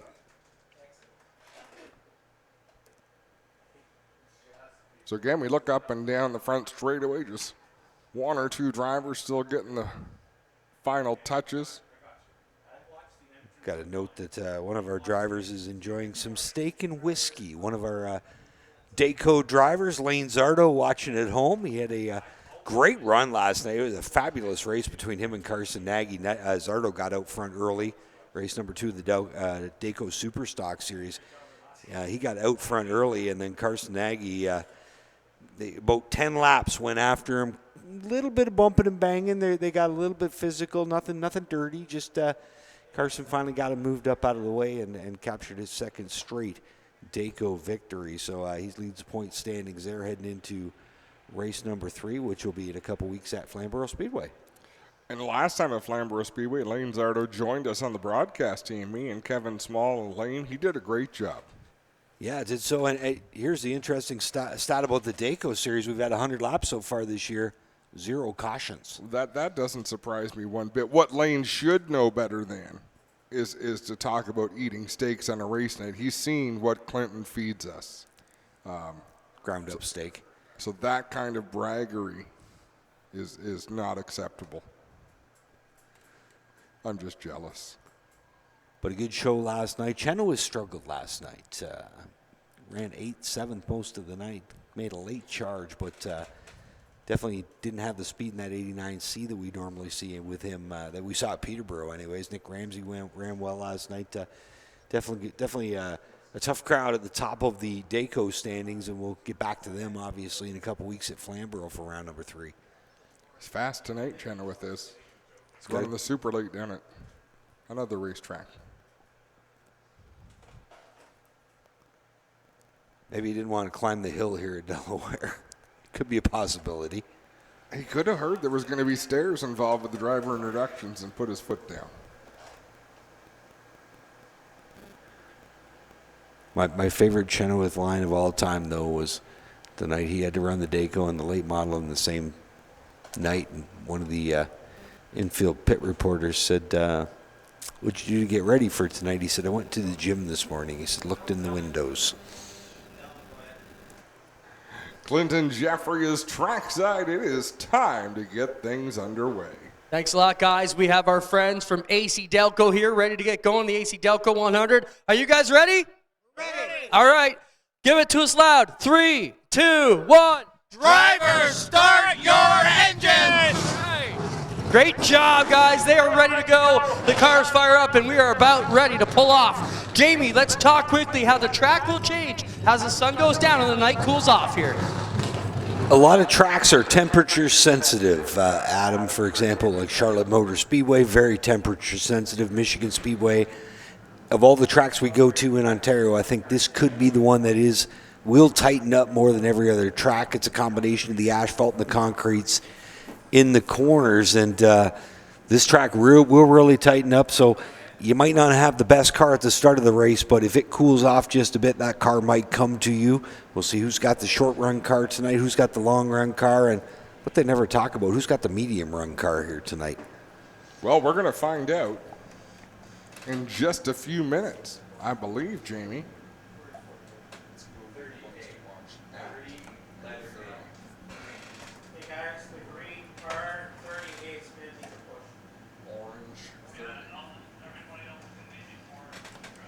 That's a good-looking pace car right there, the old Richard Petty-looking scheme. Former APC driver Gary Adrianson behind the controls. And it's electric too, Adam. Really? That's why he was having such a tough time with the handling on it. It's a heavy car. Well, that makes sense. We had him on the stopwatch last night while he was doing a couple hot laps. Got down to a 22:53. Well, that's not fast enough to break out. No, he's. So I said we were trying to figure out how to take wedge out of a street car. I think just playing with air pressures might be enough to get it down to that breakout time.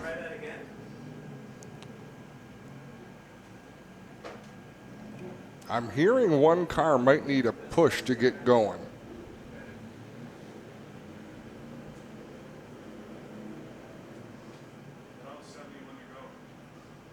And that might be the 30 of Jonathan Arts.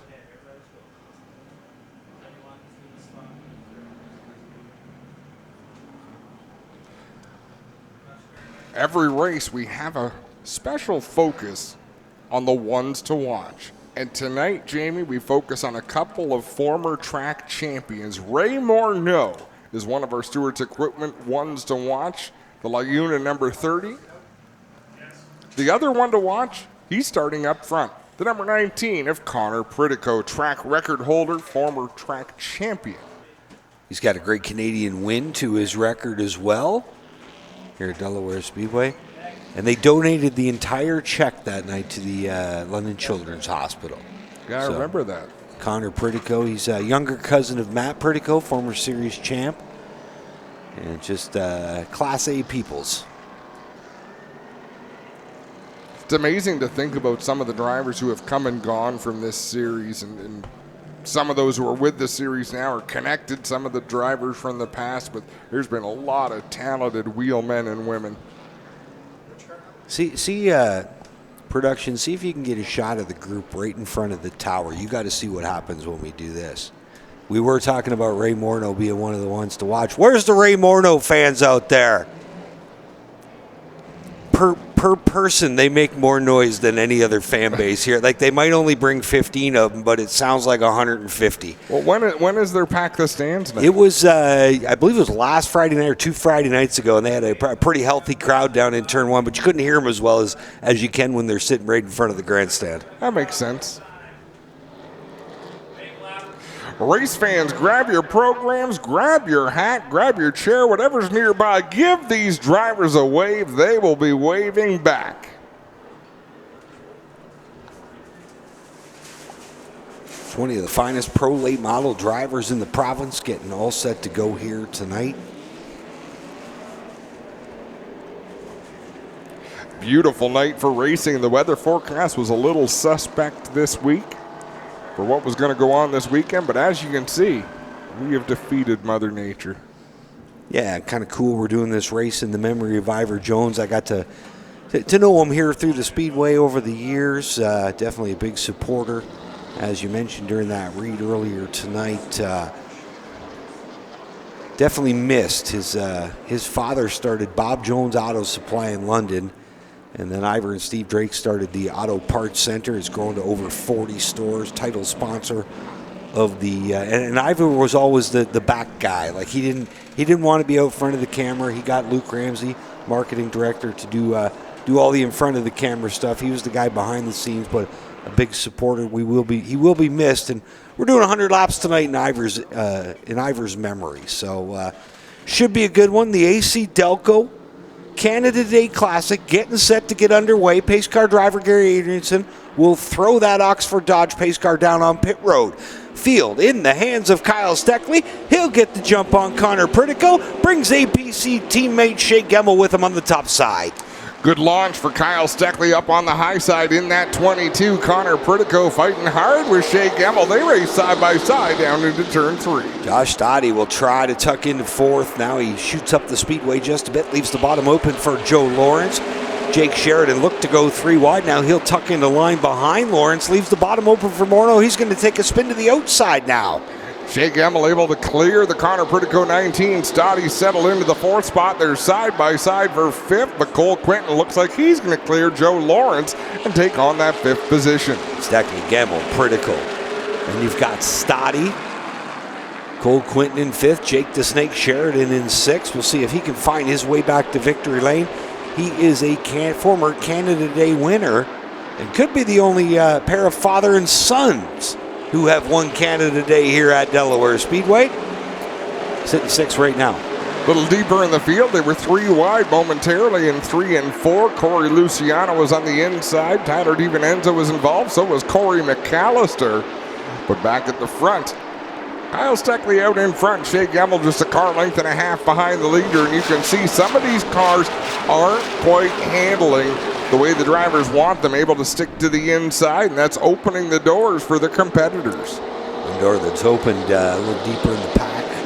Dale Shogg has got under the 78 of Joe Lawrence, and that 78's heading in the wrong direction right now. Big problems for your 2020 champ. He's falling into the clutches in the 72 of Junior Farley. Taylor Holloway knocking at the back door as well.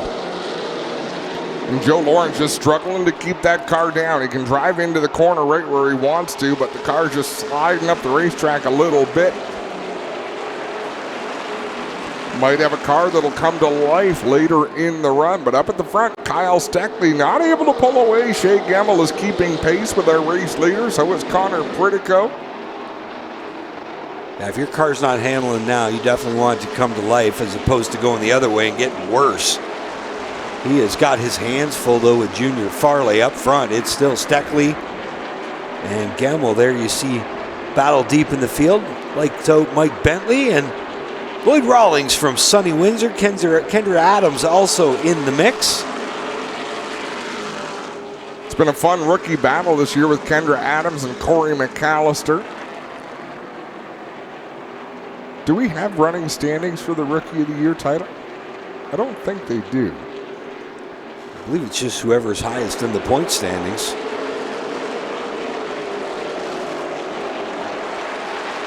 Out front, still Steckley leading the way. Gemmel in his back pocket.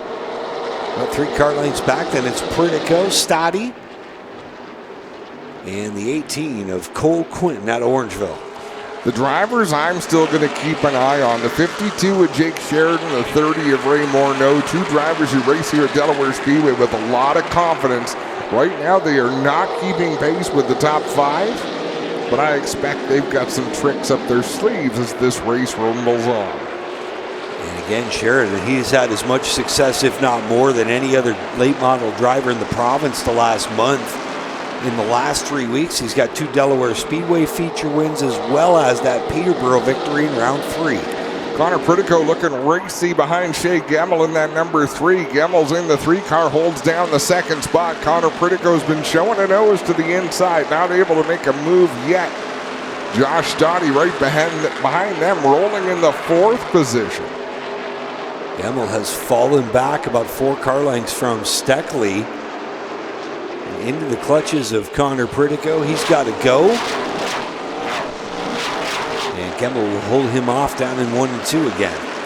We talked about Joe Lawrence sliding backwards through this field. He's back there in the 9th spot, but more than a full straightaway behind the leader, and Junior Farley is looking to really put the pressure on that 78 of Joe Lawrence as Connor Pritico with a nose to the inside of Shea Gemmel. Going to tuck back in the tire tracks through 1 and 2. Josh Stoddy got a great view of this battle from 4th spot. Again, Joe Lawrence's problems continue. If he gets rooted up off the bottom, he could lose about 6 spots right now. Oh, you're absolutely right. Junior Farley, Taylor Holdaway, Jonathan Arts, Corey Luciano, Tyler DiVincenzo, Corey McAllister, nose to tail. We just had a little contact. Connor Pritico into the left rear of Gemmel down into 1. He was in there. Gemmel tried to close the door, and Pritico said, no, thank you. I'll take 2nd place. Stoddy now goes to work on the 3 as well. We'll give them a lap or so and see who's quicker, whether it's Kyle Steckley out in front or Connor Pritico in 2nd. Last lap, Steckley was faster by 1/10 of a second, but now that they've got some clear racetrack, Steckley is still faster, but just by a hair. Joe Lawrence has been moved off the bottom of the racetrack. Junior Farley goes by. Here goes Taylor Holdaway to the inside as well. See if Joe Lawrence can fight his way back to the bottom. Now here comes Josh Stoddy working over the 3 of Gemmel. But Gemmel slid from 2nd back to 3rd, and Stoddy trying to bypass him as well. A little contact there, got the 3 loose, and he'll move to the inside of Gemmel down the backstretch. Look at Cole Quinton get up on the wheel and close in on that battle as well. Quinton in the 18 machine hugging the inside wall. He's going to make most of that pass right behind Josh Stoddy. Now he'll clear Shea Gemmel down into turn number 1, and here's Jake Sheridan looking to do the same. Sheridan trying to take advantage of the situation. He'll dive it down into 3 and 4. Gemmel trying to hold him off on the top side, but 52 looking strong on the bottom. Again, Jake Sheridan, 2 wins so far in weekly competition here at Delaware this year. Sheridan on the inside of Gemmel. Looked like maybe a little bit of contact at the exit of turn number 2. Great footage from our drone. They still go side by side, and then side by side behind them is Morneau, and here comes Dale Shaw. Shaw making his way towards the front of the pack. Good run for the 83 machine. The last time Dale Shaw was here was last summer, and it didn't work out very well. He took a heck of a ride down the front stretch on the roof of Jesse Kennedy's car after the pair made contact, but tonight definitely going much better for the 83, and he is one of your championship contenders here, sitting 3rd in points coming into the night. Jake Sheridan is really trying to complete that pass. Might have been a bit of contact there going into 3. A little more contact at the exit of 4. That's going to allow Dale Shaw to pick up maybe a couple of spots.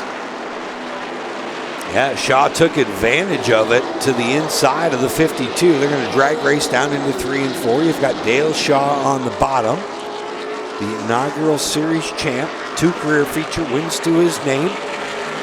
Sheridan, he's got 3 career feature wins. 2019 at Sauble, a couple years ago here in this Canada Day race at Delaware, as well as 2 weeks ago at Peterborough Speedway. Side by side, door to door, they race through 3 and 4. They're pulling away from Shea Gemmel, so even that side by side battle is not slowing down Dale Shaw or Jake Sheridan. We are ticking them off in a hurry. 25 laps done already. We're a quarter of the way through this one. Your leader at the stripe now is Kyle Steckley. You're watching this race still deeper in the pack. 5th, 6th, and 7th, Shaw, Sheridan, and Shea Gemmel. Ray Morneau right behind them. Steckley just turned his fastest lap of the race on lap 25. About a half a straightaway lead over Connor Pritigo right now. But a lot of racing still to go. Still more than 70 laps remaining. The sun's going to get a lot lower in the sky, so the characteristics of this racetrack will change a fair bit as the race goes on. But Kyle Steckley, so smooth in that 22. You've turned the fastest lap of the night and you're still holding out a comfortable lead. I doubt he's even pushing things right now in that 22 machine. Saving that car the best he can. Tyler DiVincenzo was way up out of the groove in turn number 4, and that 97D just about clobbered the wall. They struggled earlier on in practice. It seemed in qualifying they were a little bit better. He turned in the 11th quickest time, but look at that. He is way up the racetrack. They were scratching their heads down there trying to figure out how to make that 97 car or the 97D get around this speedway. He's way up the speedway again there. And he's getting out of the way. He knows he's got a problem. You can see he's very tentative as he goes down into the corners. Whether he's got a right front going down or something else that doesn't feel right, he's right in front of the race leader. It's either a tire or brakes, I would think, on that 97 machine. Really timid getting into the turns.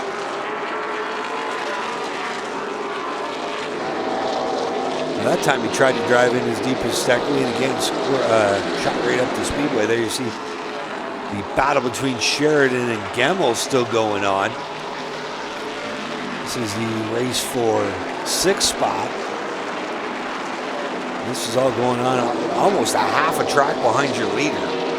Gemmel all over the back bumper of that 52 of Sheridan. Now will drive up the inside, down into 3, slide up in front of the 52.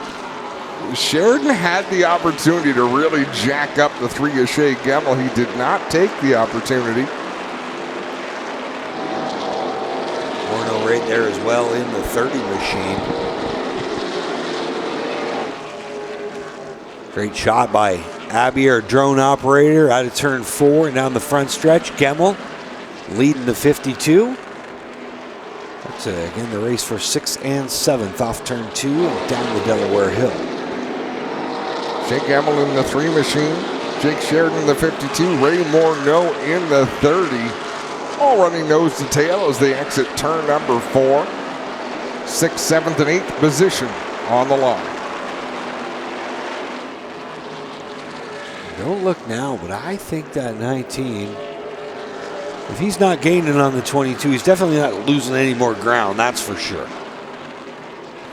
Well, once they get to clear traffic, Kyle Steckley's got clear track for a number of laps ahead of him.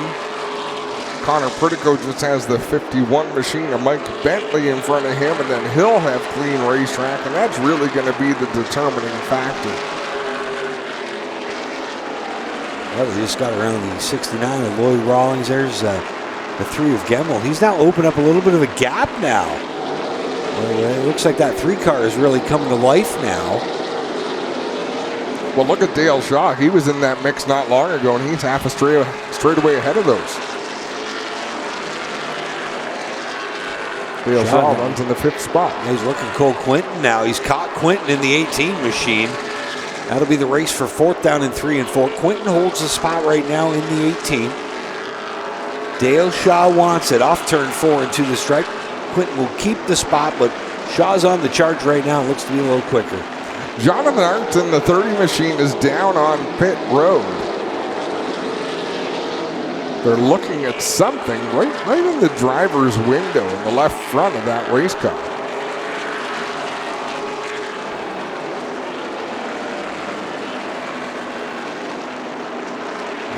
APC. So guys, they've decided to pull the hood up here on the Jonathan Arts 30 car. Not sure what ails it yet.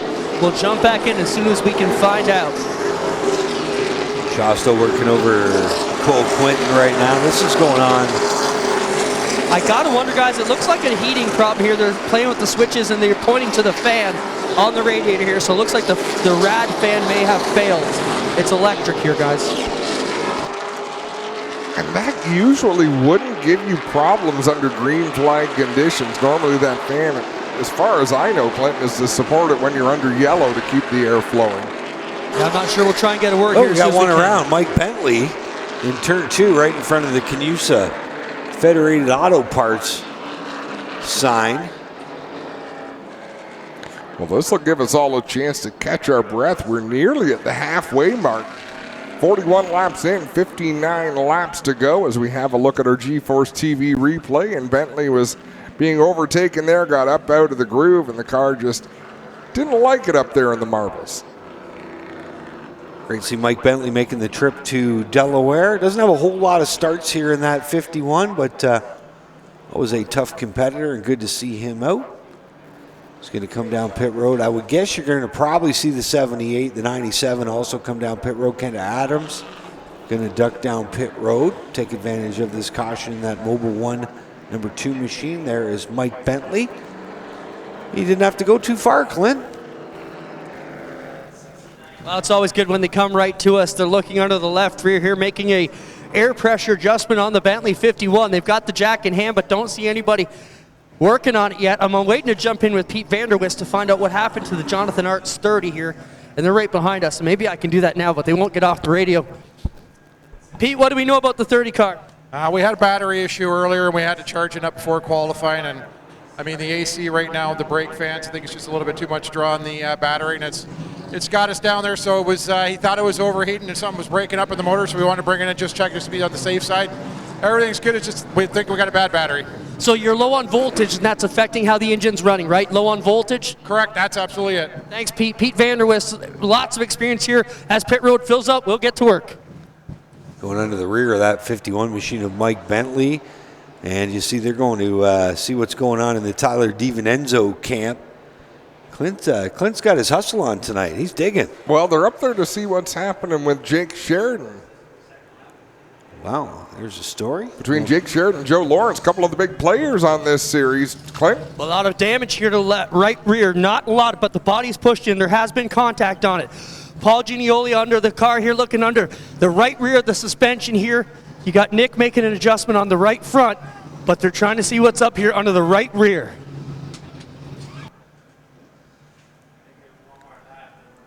And they are under the left side of the 78 machine of Joe Lawrence.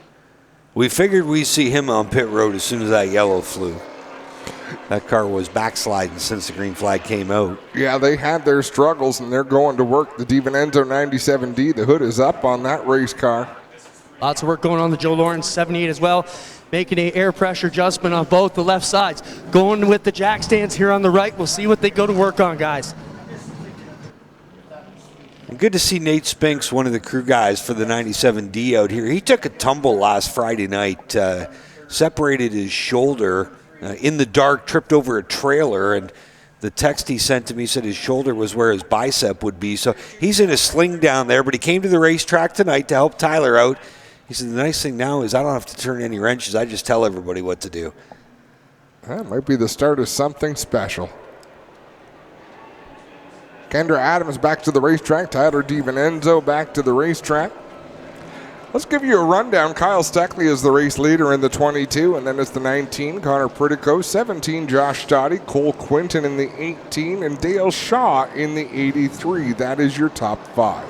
Well, guys, I got Rob DiVincenzo here. Rob, what do you know about Tyler's car? He had a brake pedal going soft, so we brought him in and quickly bled the front brake. So hopefully we'll be better. We were good at the start and lost brakes for a bit there.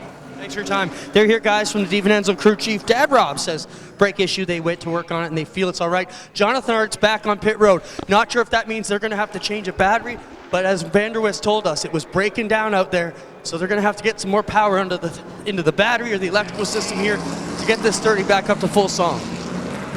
It is time for the choose cone. Kyle Steckley has chosen the outside. Connor Pritico has chosen the inside. Real quick, Adam, while the cars are on the backstretch, we still haven't claimed a 50-50 winner. White ticket, black trim, 012-13940. 1213940, the 50-50 winner here tonight.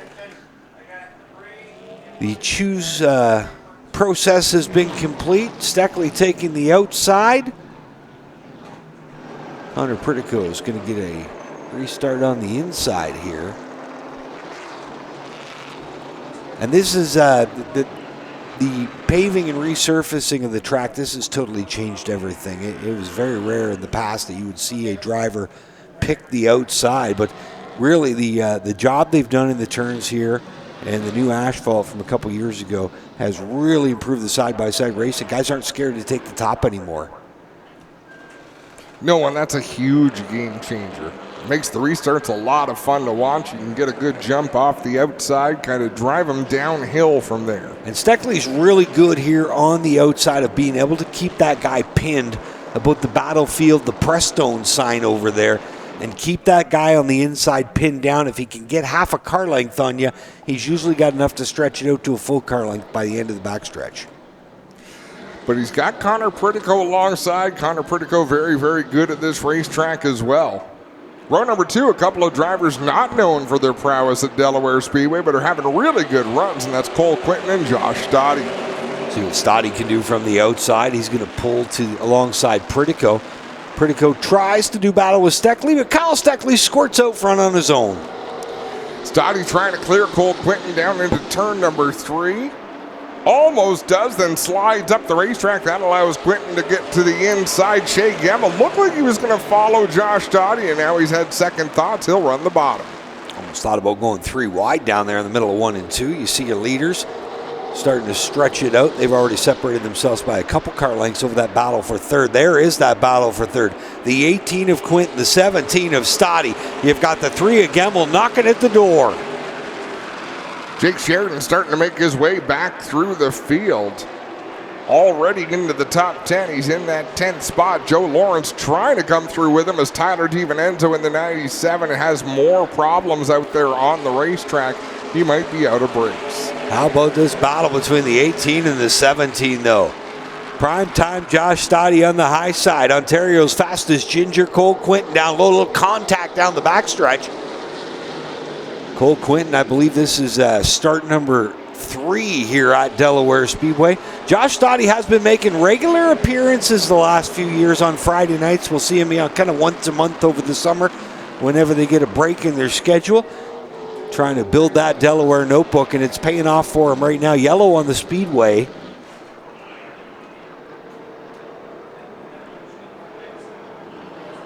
Sounds like DiVincenzo, he stalled at the entrance to pit road. Well, and that might be the smart thing. If he's out of brakes, you don't want to come onto pit road.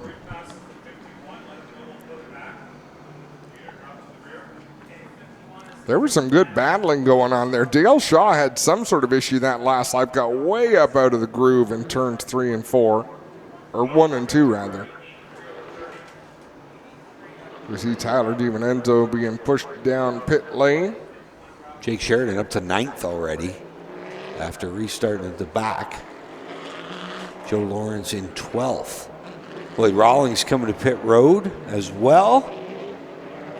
Again, a great story. Lloyd probably hasn't made an APC start in close to 10 years. One of our regulars here at Delaware, as you see the hood go up on the Tyler DiVincenzo car. He had enough brakes to get the car stopped in their pit box.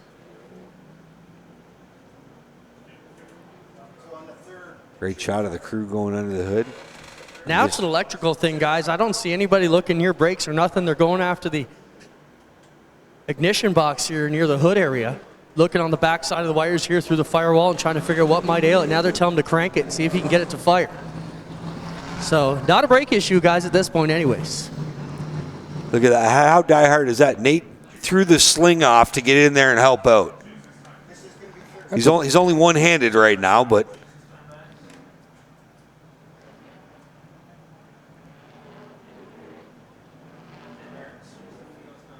toughen it out. Conversations are being had. There's some chatter going back and forth, trying to diagnose what's going on there.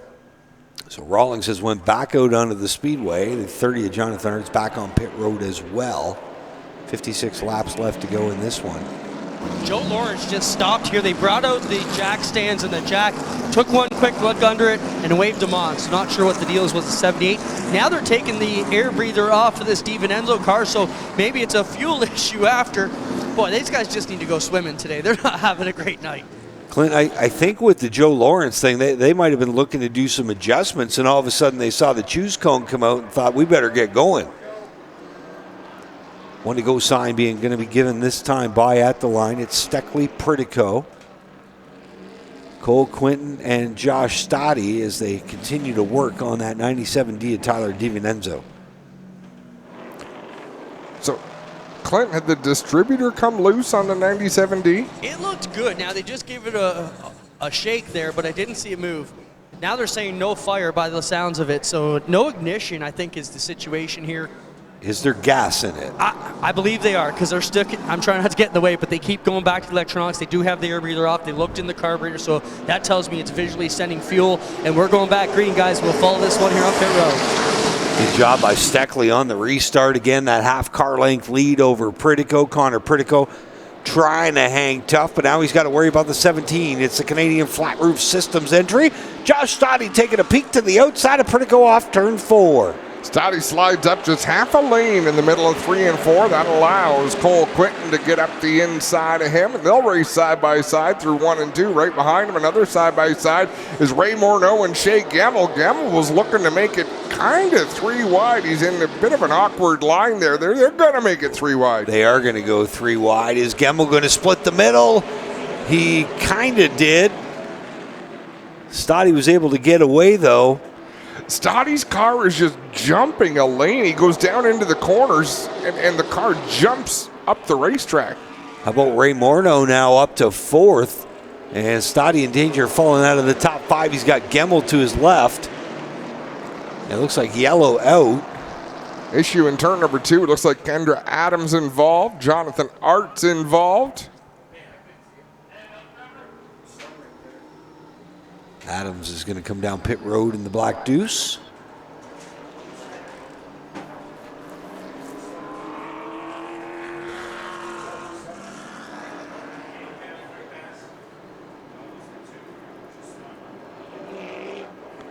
A wedge wrench going to go in the back of Kendra Adams, number 2. Maybe it's not. She just waved someone to come up to the window. She wants to talk to one of the crews, but they're not making their way over. Now Nick Sheridan runs down to check on the Kendra Adams machine, and Joe Lawrence back in for those adjustments, Jamie, you mentioned, that they're probably trying to make here. Yeah, we'll see what they do. Directing Joe Lawrence to his pit stall. There's a shot inside Kendra Adams' machine, one of our rookie contenders.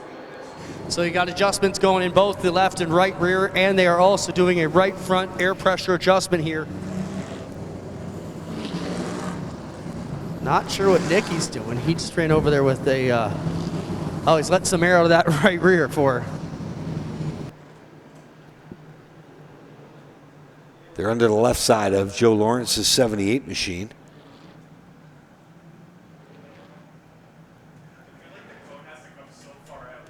And they've been doing that a lot this season with Joe Lawrence. We've seen it over the years. If his car is not top shelf, they'll bring it down pit road. They are not afraid to make big swings at that 78 machine, but normally he shows up with a real fast race car and just a little bit of fine tuning as the night goes on.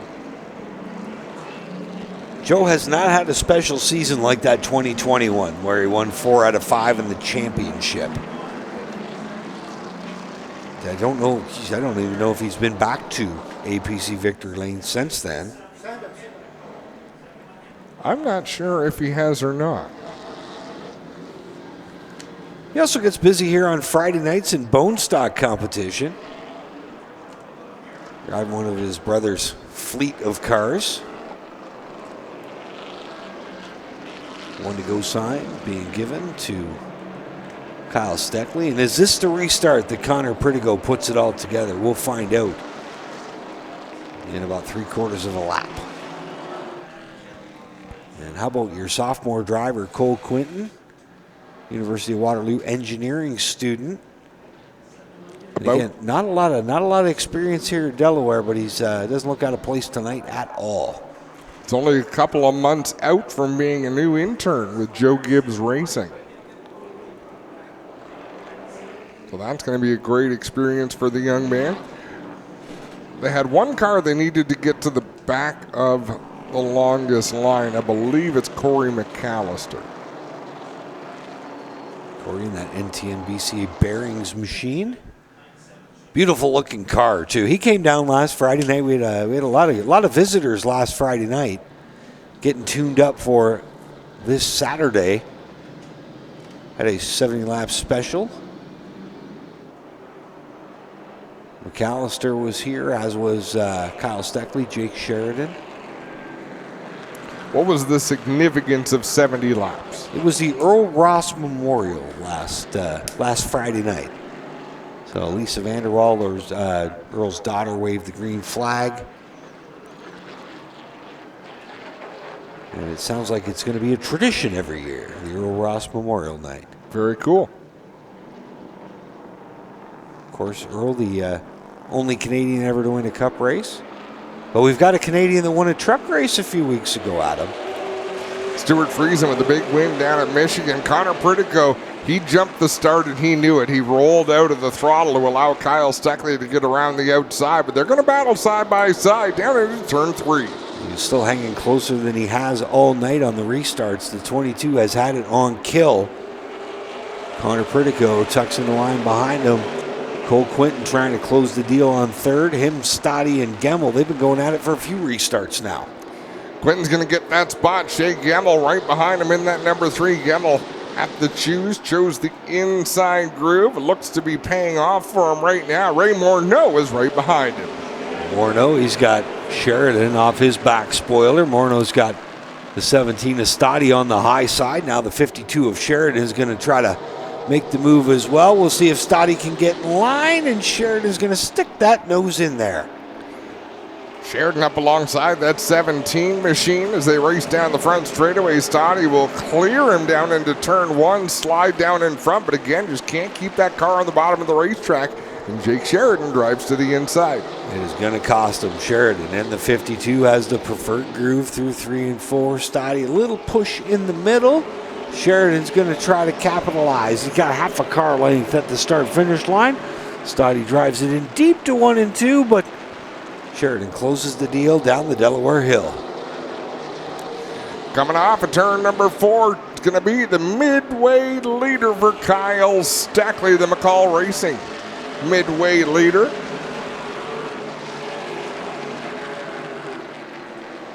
He's led all of them so far here tonight at Delaware Speedway. The top 2 have pulled away. 3rd, 4th, and 5th run nose to tail down through 3 and 4. We'll see what the 3 Gemmel can do. He's putting the heat on the 18 of Cole Quinton. He's going to make a bid for 3rd down in 1 and 2. Shea Gemmel, after running 2nd for the early part of the night, faded back as far as 6th. Now on the rally charge in the 3 machine. He makes some contact, shoots Quinton up towards the wall. Now he's going to hang a hard left across the nose of the 30. Cole Quinton did a nice job to keep that car off of the wall. Ray Morneau going to get around Shea Gemmel. Gemmel going to drop immediately to that inside groove. Shea has made a few passes tonight and immediately lost a position to a different driver. It's having deja vu out there. Well, Cole Quinton's got a credit on the dash. He delivers down in 1 and 2, got the 3 squirrely, but couldn't capitalize on it. He's got Dale Shaw and Jake Sheridan behind him. This is all going on about a straightaway behind your lead duo of Steckley and Pritico, but this is the best action on the Speedway from Gemmel on back. Cole Quinton up on the wheel right behind the Shea Gemmel, number 3. Dale Shaw behind him, but the top 2 are driving away. They've got a half straightaway advantage over Ray Morneau running in the 3rd spot. A couple of cars filling out the end of our top 10 or 11, I guess.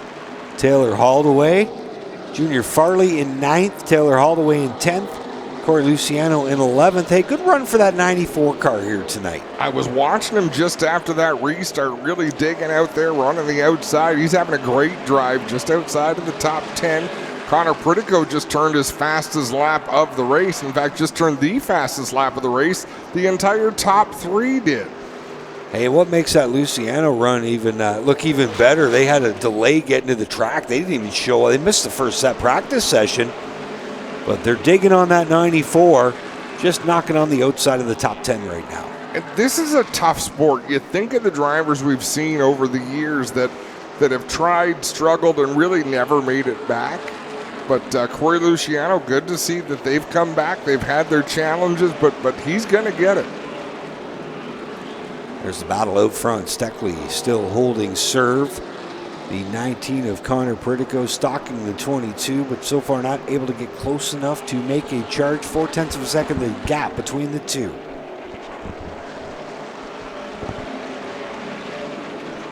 And we'll see if Jake Sheridan can come to life in that pack as he works behind Dale Shaw. He was able to quickly get through the back cars, but it's kind of stalled. They get that 7th spot. They get a little harder. The closer you get to the front, the harder they become to pass. But again, it's going to be a big shakeup in the point standings. Our points leader coming into this one, Josh Stoddy, is down in the 8th spot right now. Sean Chenoweth was in the top 4 in points. He's not here with us this evening, so there'll be a lot of shuffling going on. Definitely Dale Shaw looking to come out of here as the point leader. Him and Sheridan were tied for second. They run one spot apart from each other down the backstretch and into 3 and 4. There's Dale Shaw in the middle of that 3-car scramble. Cole Quinton leads the way. And the 52 chasing the 83, that's Jake Sheridan. One driver who's been at the tail of this pack but really not able to make many moves is Junior Fardy in that 72. So I don't know if that's a car that's set up for the end of the race maybe. But Junior Fardy has been close, but not quite quick enough. Love the scheme in that Burns workwear number 72. And there's your lead duo out front. Pretty much how we left them, 0.4 of a second apart. There's the 72. Junior Farley out of Guelph. Winner of our season opener in 2024 at Sunset Speedway. Burn Workwear, the main sponsor on the quarter panel of that one, as he's trying to close in on Josh Stoddy in that number 17. There you see the 22 and the 19 again. Pretty much the same spot where we left them, 0.4 of a second apart. Steckley in control off turn 2. Pritico will follow him down the Delaware Hill, getting a run down into 3. Regular Friday night special now, 35 laps to go. Here at Delaware Speedway, Kyle Steckley continues to lead the way. So far, nobody's been able to mount a very serious challenge to that 22. If anybody's got a shot at him, it'd be the 19. I don't know if there's anybody from third on back who could touch that 22 machine. He has been on kill all night long. That thing has been on cruise control. Well, there you go. Pritico made up 100th of a second that lap. He's catching him. Reeling him in. Even then, if you catch him, what are you going to do once you get there? You got to be a lot faster to get by him. Oh, for sure. And Kyle Steckley, I won't say that he doesn't make mistakes, but he doesn't make a lot of them, the youngster.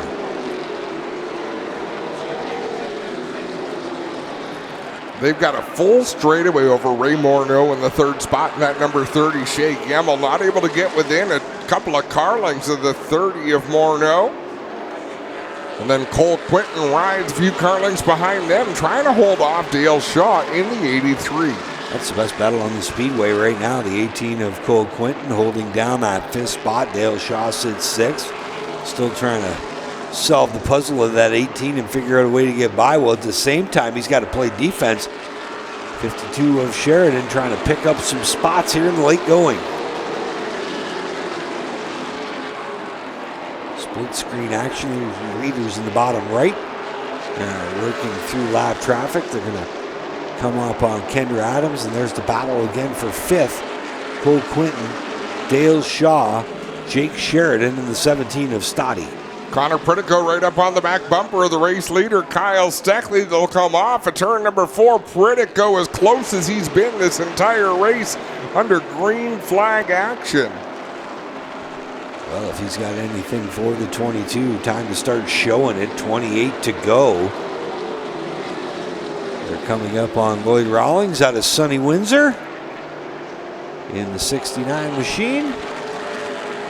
His nephew Mitchell, one of our regular bone stock competitors here in Delaware. And they'll make short work of the 69 down the backstretch. But again, this is the closest we've seen the 19 to the 22. Does he have anything for him? He's got a fast race car, that's for sure, but so does Kyle Steckley. I mean, they're within 100th of a second a lap. They're running identical lap times. They have been for quite some time.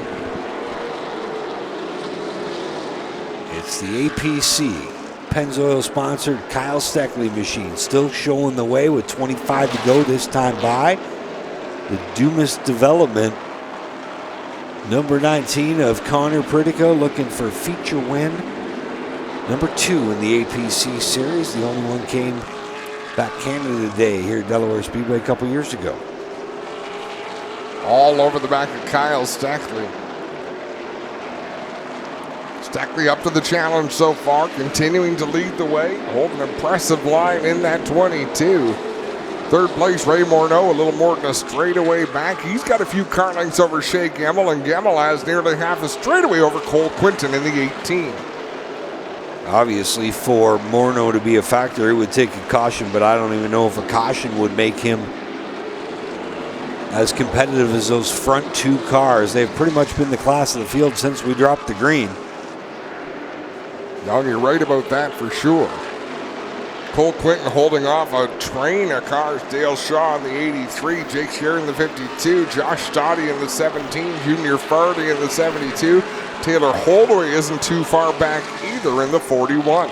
It is pucker time. 22 laps to go. Make it 21 at the line for your leader, Kyle Steckley. Out of Milverton. He'll work through 1 and 2. And Connor Pritico just tucked in line, following the tire tracks of that 22, sizing him up to try to figure out if and when he can make the move. I mean, Steckley is just so smooth. He hits his marks lap after lap. That car barely steps out of line. But the 19 inches closer. This again is as close as he's been all night long with 20 to go. We'll see what he's got left and what Kyle Steckley's been holding to his chest.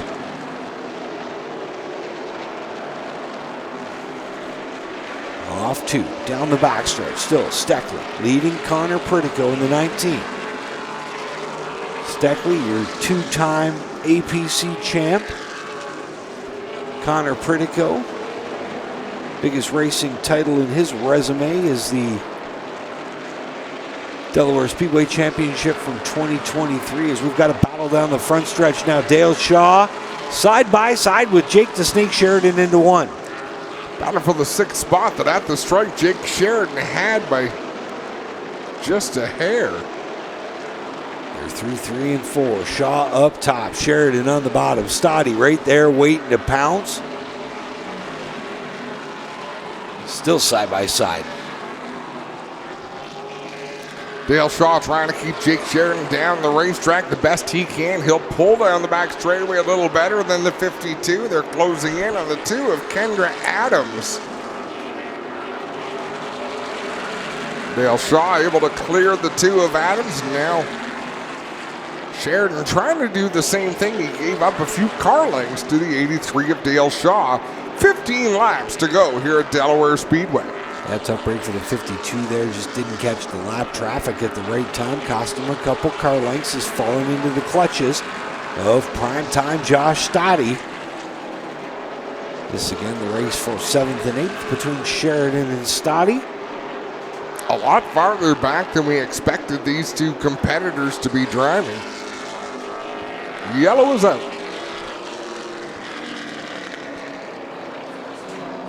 Oh, we got Ray Morneau in the wall in turn 4. That rear end looks to be out of whack on the 30 to me from this angle. Yeah, it's definitely that. whether it's a trailing arm ripped out or Panhard bar or something of the sort. Definitely not located in the right spot right now.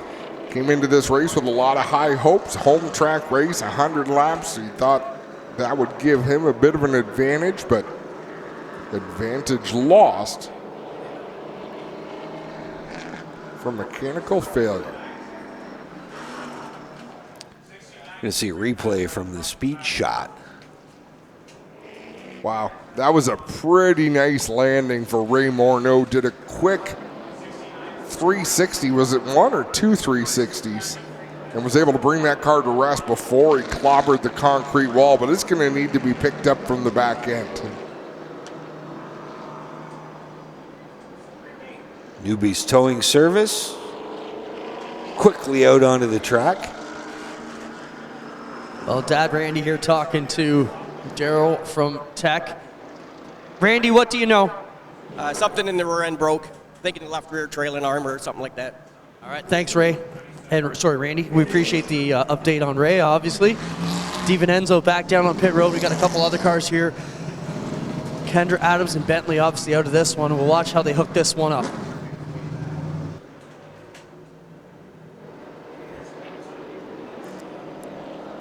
Delaware safety crew on the scene with the side-by-side. Going to get the 30 on the business end of the hook. Brandy Point Services, Auto Fusion, two of our tow suppliers, and the man on the scene, Cody Newby. And here's a trivia question on our tow truck driver. He is the track record holder in a PT Cruiser bone stock.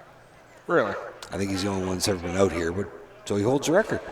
So it's the bone stock record or the PT It's the PT Cruiser bone stock record. Okay. Yeah, they don't handle as well as the Sunflowers.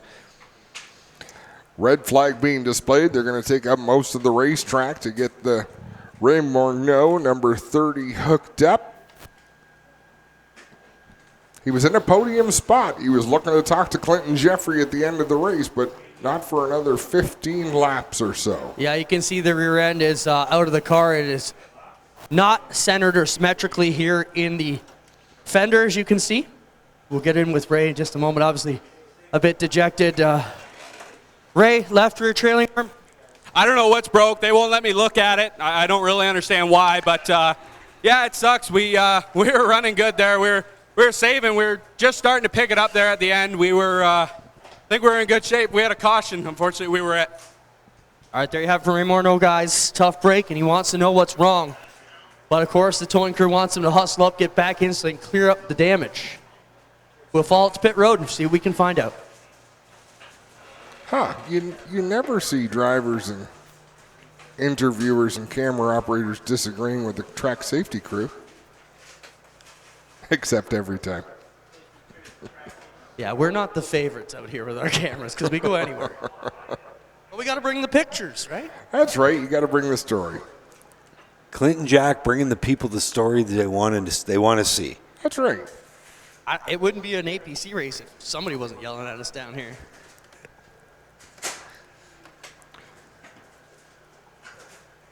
There you see Ray Morneau's number 30 machine on the business end of the hook.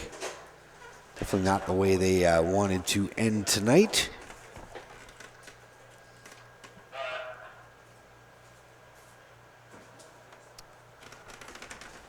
I'm going to talk to this guy, Paul.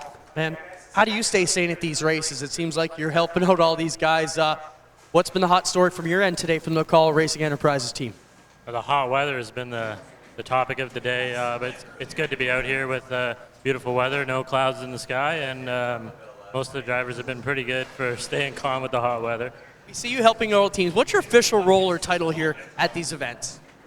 Basically just a resource at the track, kind of source around whoever needs the help gets the help, and sometimes it's more than others just because the way the day's going, but it is what it is.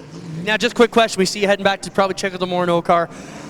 He's out, so what are you going to gather from that? Maybe what broke, what caused the issue? I would just kind of assess the damage, see if they need my help, and kind of go from there. Get to work, Paul. Paul Gianioli, guys, one of the most important guys down here on pit road for the McCall customers, offering support, and as we said, running just as much as Jack and I are up and down pit road every week. Well, and like he says, you don't know who's going to need your help from one week to the next, because there's a lot of weeks where all the McCall cars are quick. And Paul can stand there with his arms crossed and enjoy himself a night of racing. There's other nights. Yeah, I'm sure he's not going to admit to those nights. There's other nights when he is elbows deep. In 4 different cars. Yep. Almost at the same time. Well, they only throw 1 yellow for the whole race, so all of his cars come in, they're all in at once.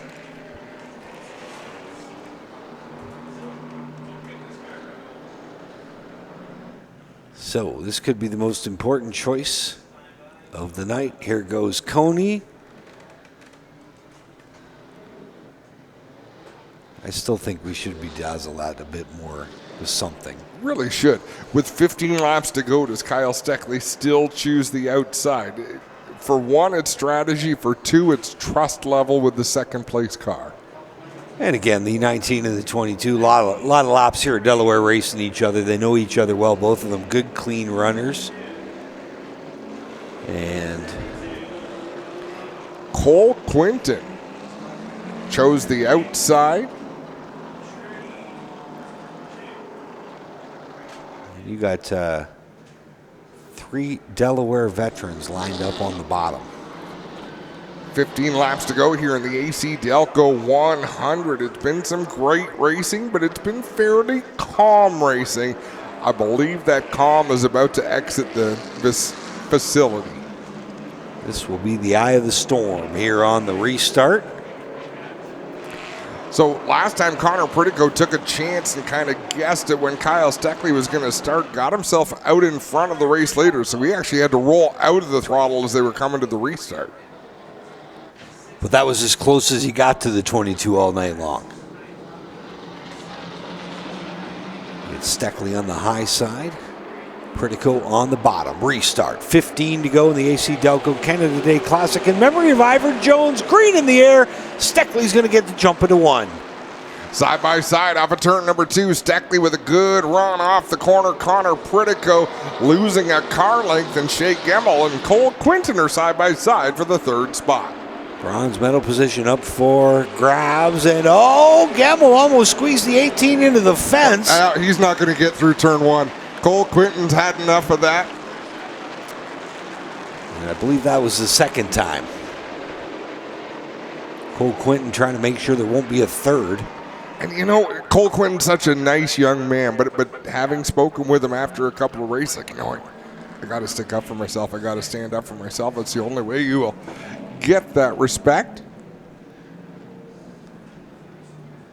I got Gary Collins here. Gary, they're calling it up there that Cole's only going to take it for so long. What's he saying on the radio? He said he was trying to push him into the wall for the last few times, so he just kind of went into turn 1. He brake checked him, and he had nowhere to go. The 3 went around, and hopefully we keep our spot. All right, Gary, we'll watch it here. He's running in 4th right now, I think, on the track, and we'll see if he can maintain his position. That was some good politicking from Gary Collins. Have a look at the replay on GeForce TV down into the corner. And Quinton also had a trunk full of Jake Sheridan at the same time that was going on. Not that I don't think that played into it. No, it worked out really well because Sheridan to the inside, Shaw to the outside of Cole Quinton. So he almost had his own free run to get down into the corner, but there was a lot of lines being run there.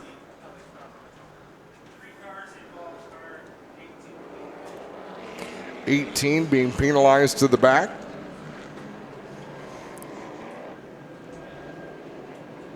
Well, he did spin him.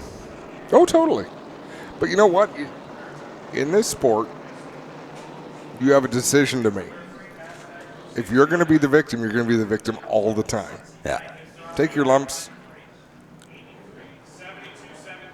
Cole Quinton said, I'm going to stand up for myself. And you can see the donuts on the left side of that 18. Cole didn't put him there. Exactly right. Tough break for Cole Quinton. Going to have to go to the back, and him and the 3 will be able to get reacquainted. Well, the nice thing for Cole Quinton, Shea Gemmel has a lot of experience here at Delaware Speedway, so he might be able to make some holes that Cole Quinton can drive through as well. 14 laps is a long time. So we have another look at that replay. Yeah, it's pretty much the same story every time. Shea Gemmel here on pit road, guys. You've got a bit of right side rear damage on the body here, just behind the right rear, but they have changed took a few pounds out of the right rear and going to give him an air pressure adjustment coming from the back. Let's see what he can do.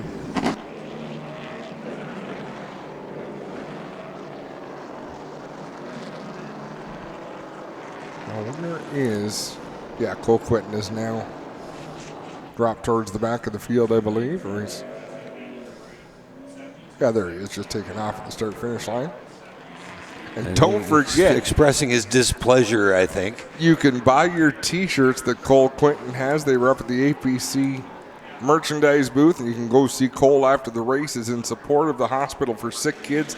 All of the proceeds are going to the Hospital for Sick Kids, so pretty cool operation they've got going on. Cole Quinton and the race team down there. And look at that, Jake Sheridan. He was in the pits not long ago. He's not done. Don't count him out. Guys, we got games going on at the back here. Shea Gemmel and Cole Quinton. Quinton doesn't want to pass Shea, and they've been brake checking each other here under yellow a long way back from the pack. Well, Quinton's not allowed to pass Shea. And I don't know if you saw the replay. A few weeks ago, we had a thriller. Jake Sheridan and Kyle Steckley were going at it, and Sheridan was giving him all he could muster. Last lap pass, the margin of victory measured in inches. Absolutely great finish. Sheridan with that last lap pass. That was 2 Friday nights ago. One of the closest finishes we've ever seen here at Delaware Speedway late model history. I saw the video of that. That was a great finish. Yeah, just good hard racing.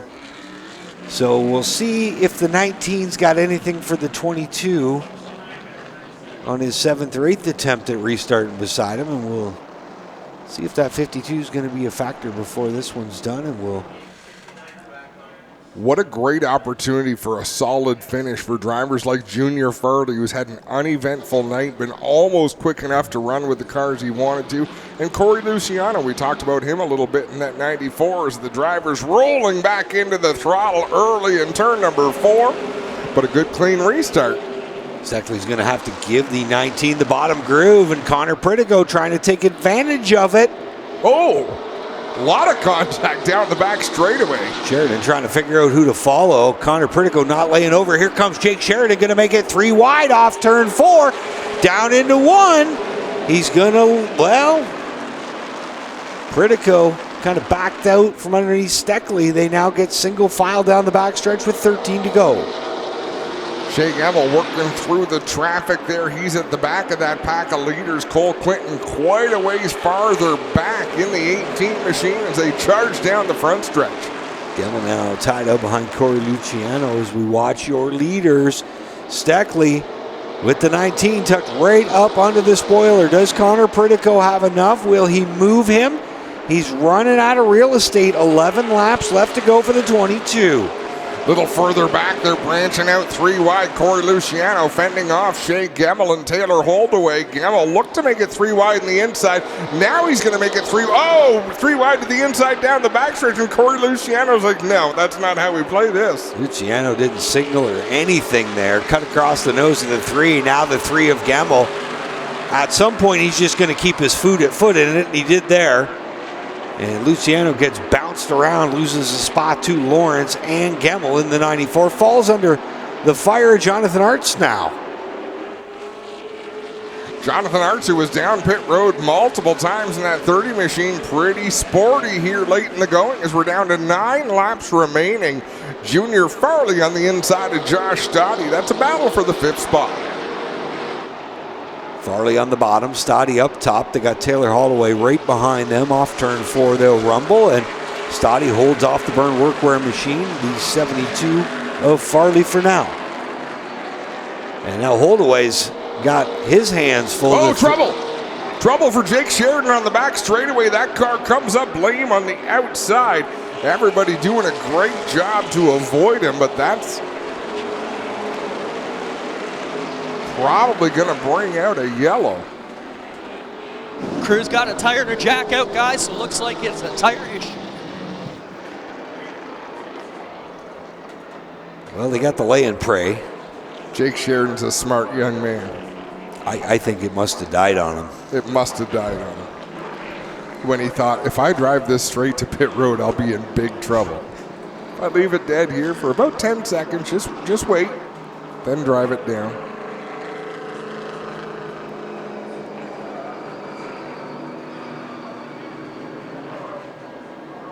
Flat right front, guys, by the looks of it here, and he's got more damage than that. It is bent all to heck. He has some major damage. Dust cover off here on the front here. And they have tore this right front apart. The hub is busted up a little bit. We'll see what happens here. I didn't see what happened at all there, Jamie. Did you? No, going under the hood of the 52 right now, but there is some, it's like extensive damage on that right front. Yeah, they're checking the A-frames here in the ball joints to see if it's good. Jake's screaming, just change the right front, let's go. Nick's got things all under control. Well, and Paul Genioli there with some of the best tan lines I think I've seen. I really want to see those shorts slide up just an inch because those are fabulous looking tan lines. Well, they're going to go to work here and change this right front anyways. That'll give them a better look at what happens behind the rubber here. Tire's still spinning fairly easily, so the hub is still intact as far as we can tell. All the cooling rings and everything in there too. And they'll see if they could just wrap one on here and send them back out or not. And I can't imagine Jake's enjoying this process too much behind the wheel in the race car. It's been a long, hot day.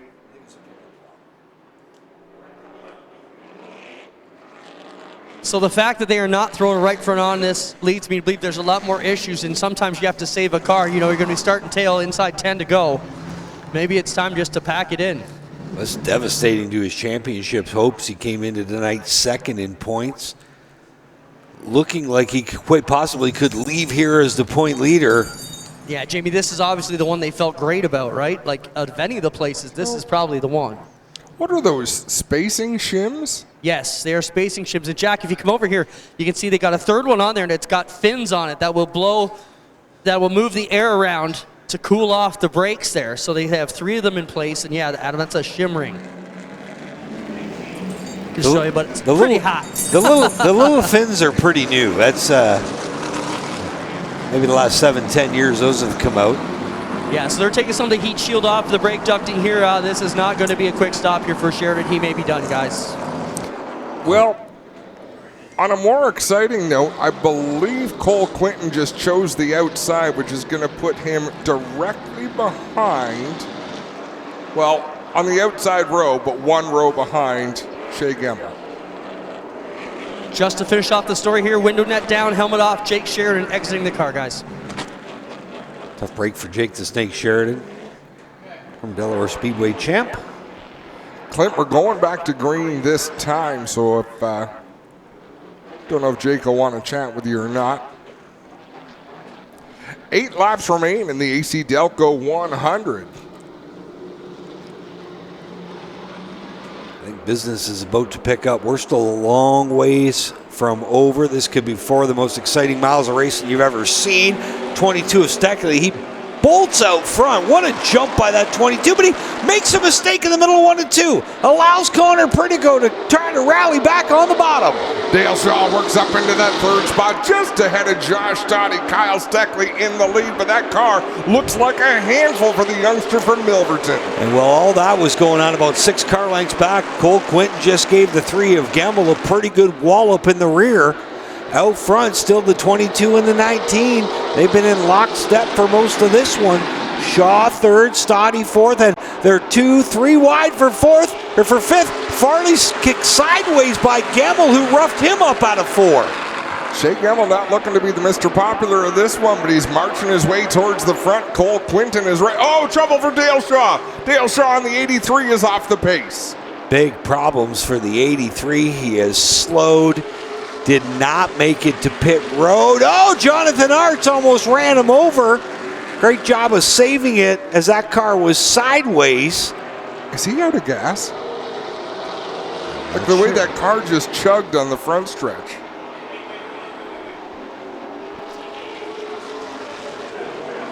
And they're going to throw the yellow here.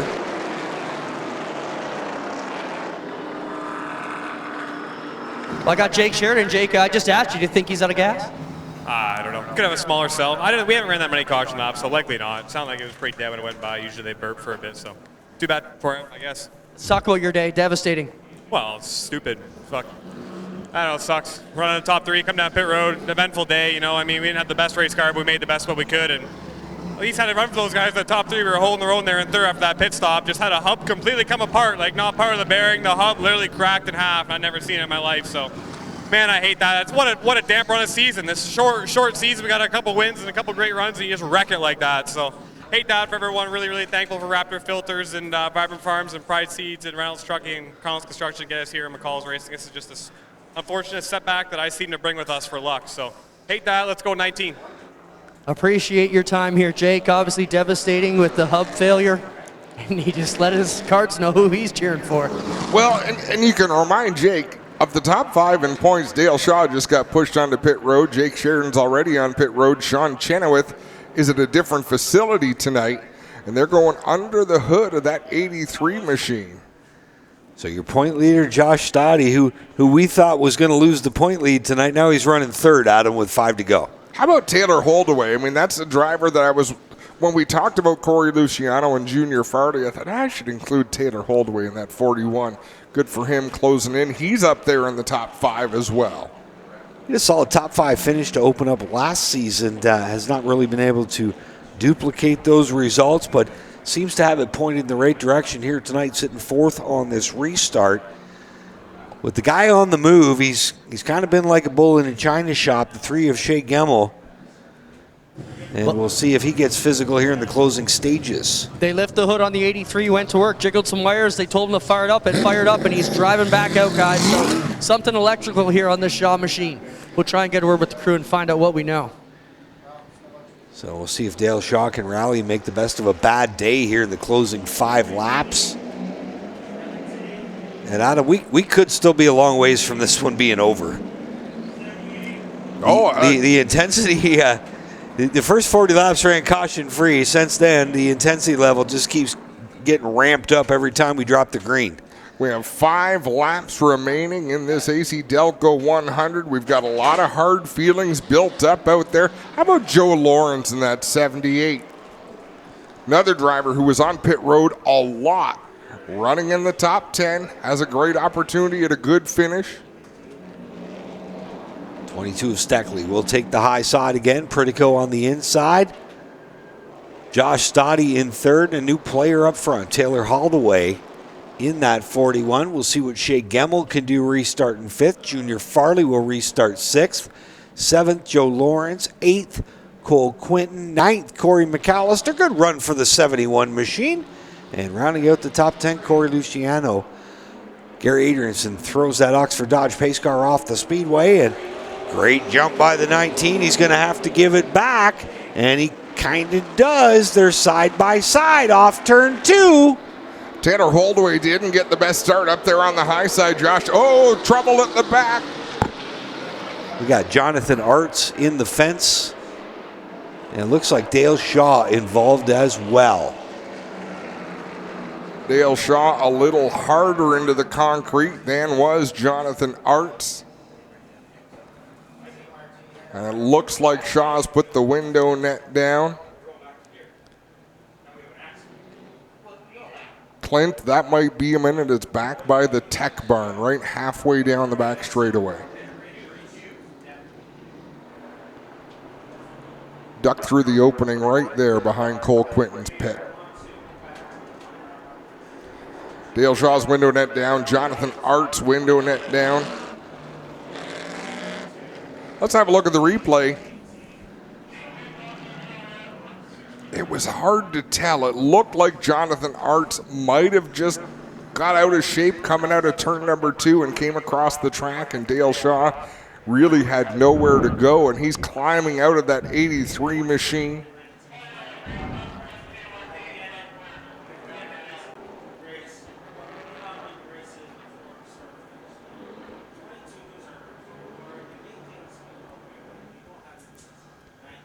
A dejected Dale Shaw. He was having a good drive. He was up there in the top 5 for most of the second half of this race.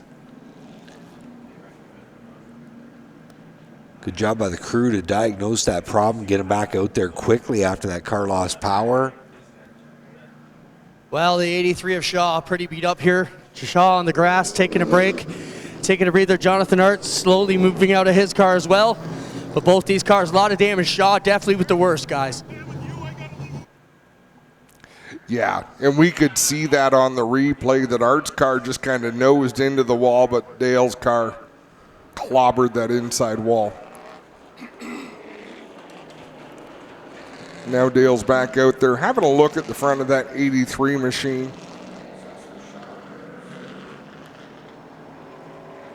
Jonathan Arts makes the easy climb over the backstretch concrete. Well, I got Jonathan here. Jonathan, what happened here out of 2? I was just hanging out in the back trying to stay out of trouble, and I don't know, I just got ran into, I guess. I'm not really sure what happens. Really disappointed for the car, and the guys worked so hard getting 2 cars ready with Ray, and he was out earlier this week, or this race, sorry. Yeah, we had battery issues at the start there, had to come in. So just a bummer for the team.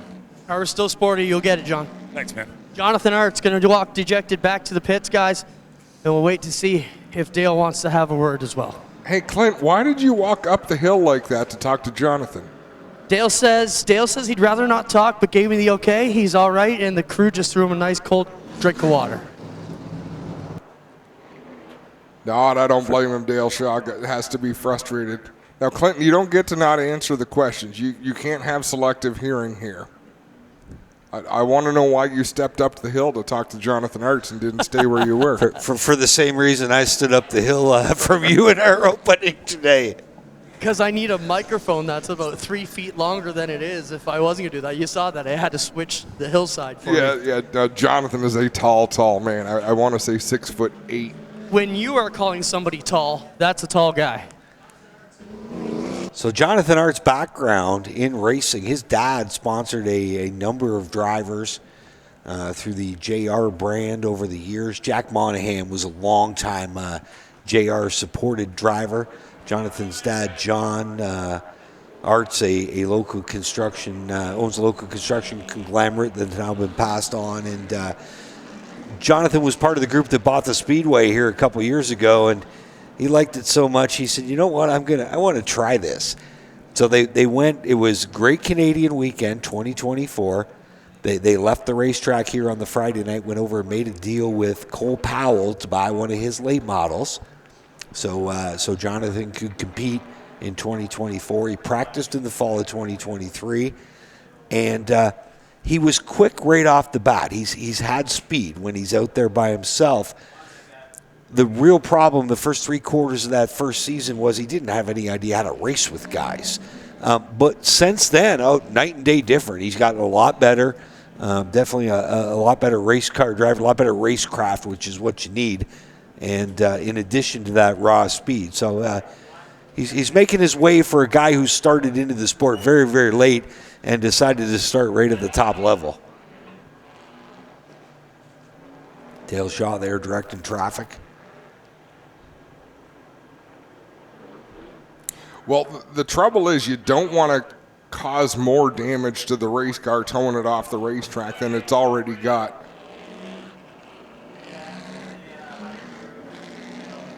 Dale trying to knock that car into neutral so it's not going to get pulled into the pits in gear. Yeah, they can't get it out of gear, so I think Dale's just going to sit in with the foot on the clutch and get it back to the pits, guys.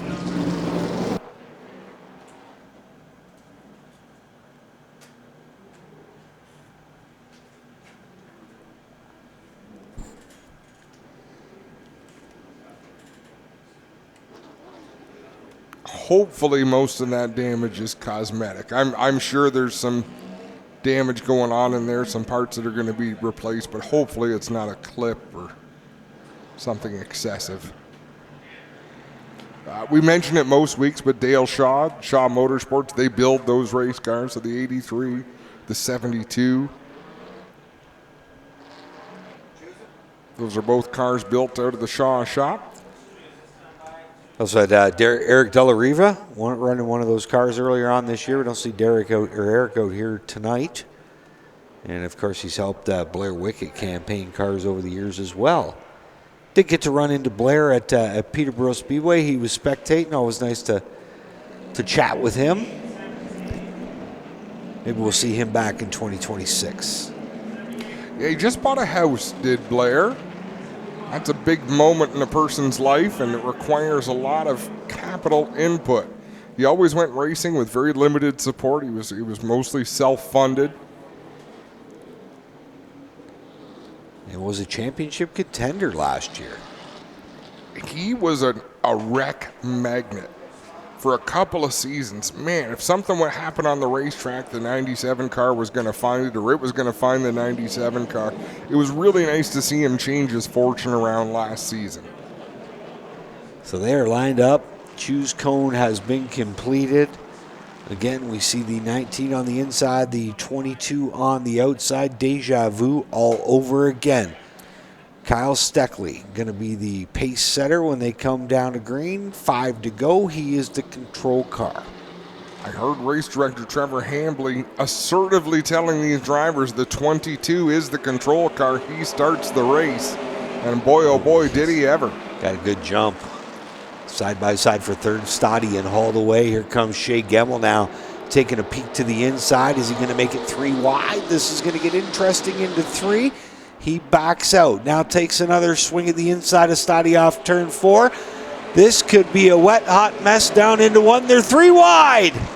3 wide momentarily down through the corner. Shea Gemmell on the inside. Josh Stoddy in the middle. Junior Farley up into the outside wall. There was no room for the third. Cole Quinton had to lift to avoid running over the 72. He tucks into line behind Joe Lawrence. That is an absolute scramble from third on back. 3 laps to go here in the AC Delco 100. Junior Farley gets to the inside of Josh Stoddy. Connor Pritico trying to close in on the 22 of Kyle Steckley. I think the only way Pritico's going to be able to claim this checkered flag is to rough that 22 up. We'll see what happens. 1 mile of racing to go. 2 laps. They work down into 1 and 2. Steckley still holding serve. Shea Gemmell to the inside of Taylor Holdaway. That's a battle for the 3rd spot. Gemmell going to get that position. Holdaway back to 4th. At the front, Kyle Steckley still by a car length over Connor Pritico. White flag in the air. They work down into turn 1 for the final time. Steckley and Pritico in lockstep. 10 car lengths back to 3rd. Here comes Pritico to the bottom. Connor Pritico on the last lap. They're side by side for the lead into 3. Where did this come from? Pritico down low. Steckley slides up the racetrack. Connor Pritico to take the win. Holy moly, what a race. And smoke erupts from the 22. Meanwhile, Connor Pritico, you don't have to lead all the laps. You just have to lead the last one. Where did that move come from for Connor Pritico? Wow. Let's have a look at the replay. Down in 1 and 2. It was a bump and run. Pritico put the bumper to the 22 with Steckley. Drew up alongside, then down into 3 and 4. Steckley. Oh, there was contact. When Steckley slid up the track, I thought that seems surprising, but that'll happen. They just touched wheel to wheel. That was enough to upset the apple cart before the 22. And how about this? His 2nd career APC win, both of them coming at Delaware.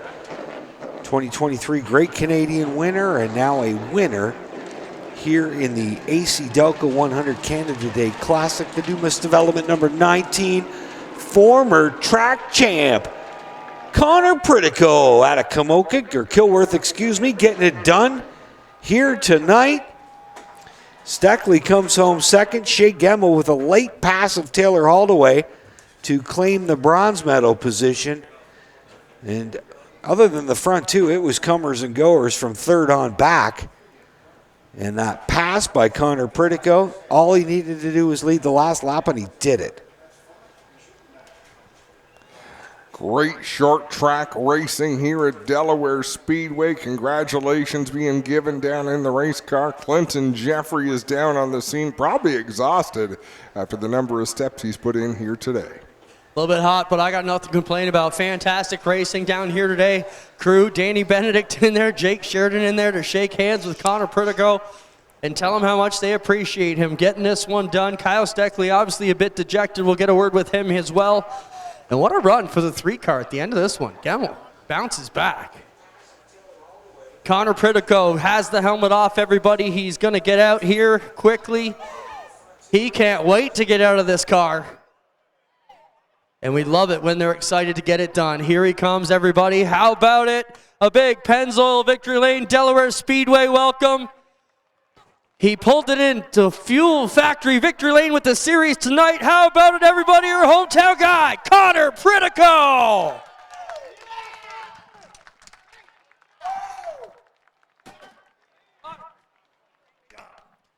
Connor will go over and hug the whole crew. We'll get him back around here for a word in just a moment. Hugs all around as we watch. What a great finish that was for Connor and his crew. And he's not going to leave anybody alone in that receiving line all the way around. Yeah, he almost forgot them. But we'll get him back around front and get a word with them.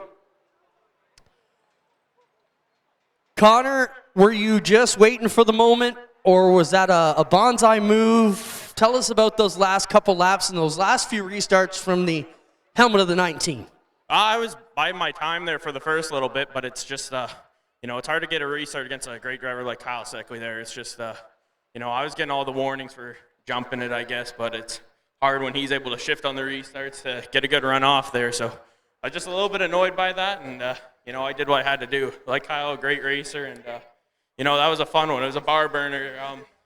Got to thank all my sponsors, Domus Development, H&N Roofing and Sheet Metal, Rosenberg Welding, Southwest Property Care, Glencoe Auto Recyclers, Vienna Dental, London Mechanical, Lawn Man, Claire's Wheels and Deals.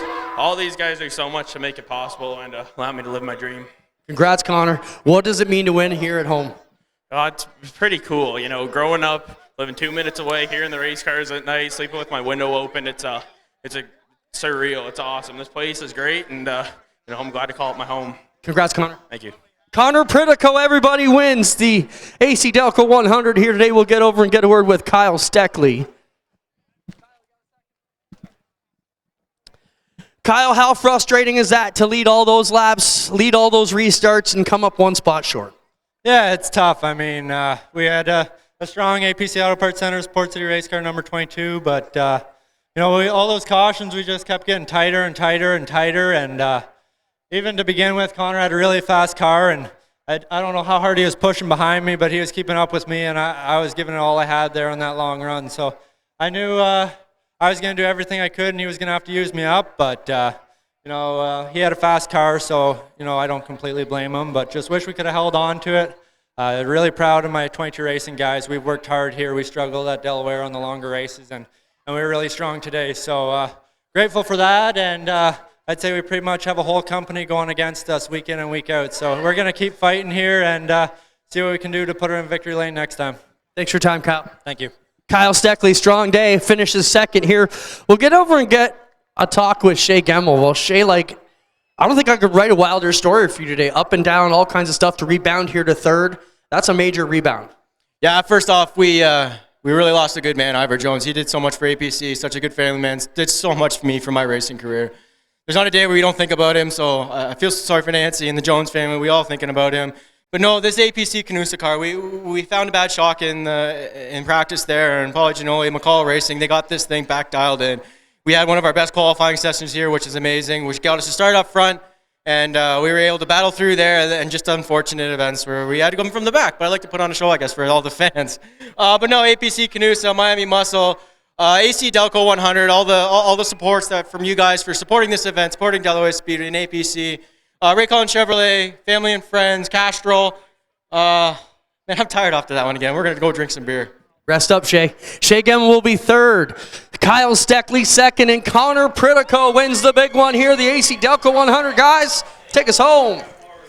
What a great show it was. Let's tell you who finished where. 4th was Taylor Holdaway. 5th was Josh Stoddy. 6 goes to Junior Farley. Good run, rebound for Cole Quinton. He finishes 7th. Corey McAllister comes home 8th. Joe Lawrence 9th. Rounding out the top 10, Corey Luciano. How about 11th place on the lead lap? Lloyd Rawlings in the 69. Kendra Adams finished 12th, a couple laps down. Tyler DiVincenzo 13th. Dale Shaw 14th. Jake Sheridan 15th. 16th goes to Jonathan Arch. 17th to Ray Morneau. And rounding out our 18-car field, Mike Bentley in the 51. That's going to do it from Delaware Speedway. We thank you for tuning in on Racing America. We thank you so much to the fans who came out to enjoy a beautiful afternoon and evening of racing. Can't wait to see you again. 2 weeks, doubleheader.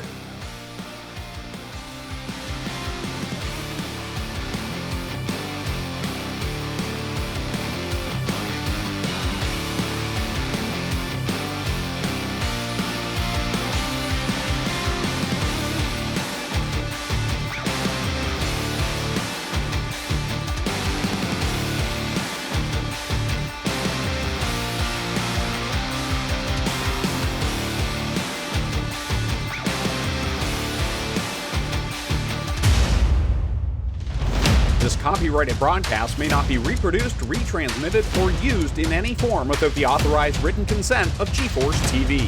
GeForce TV would like to thank you for your support and for watching today's broadcast.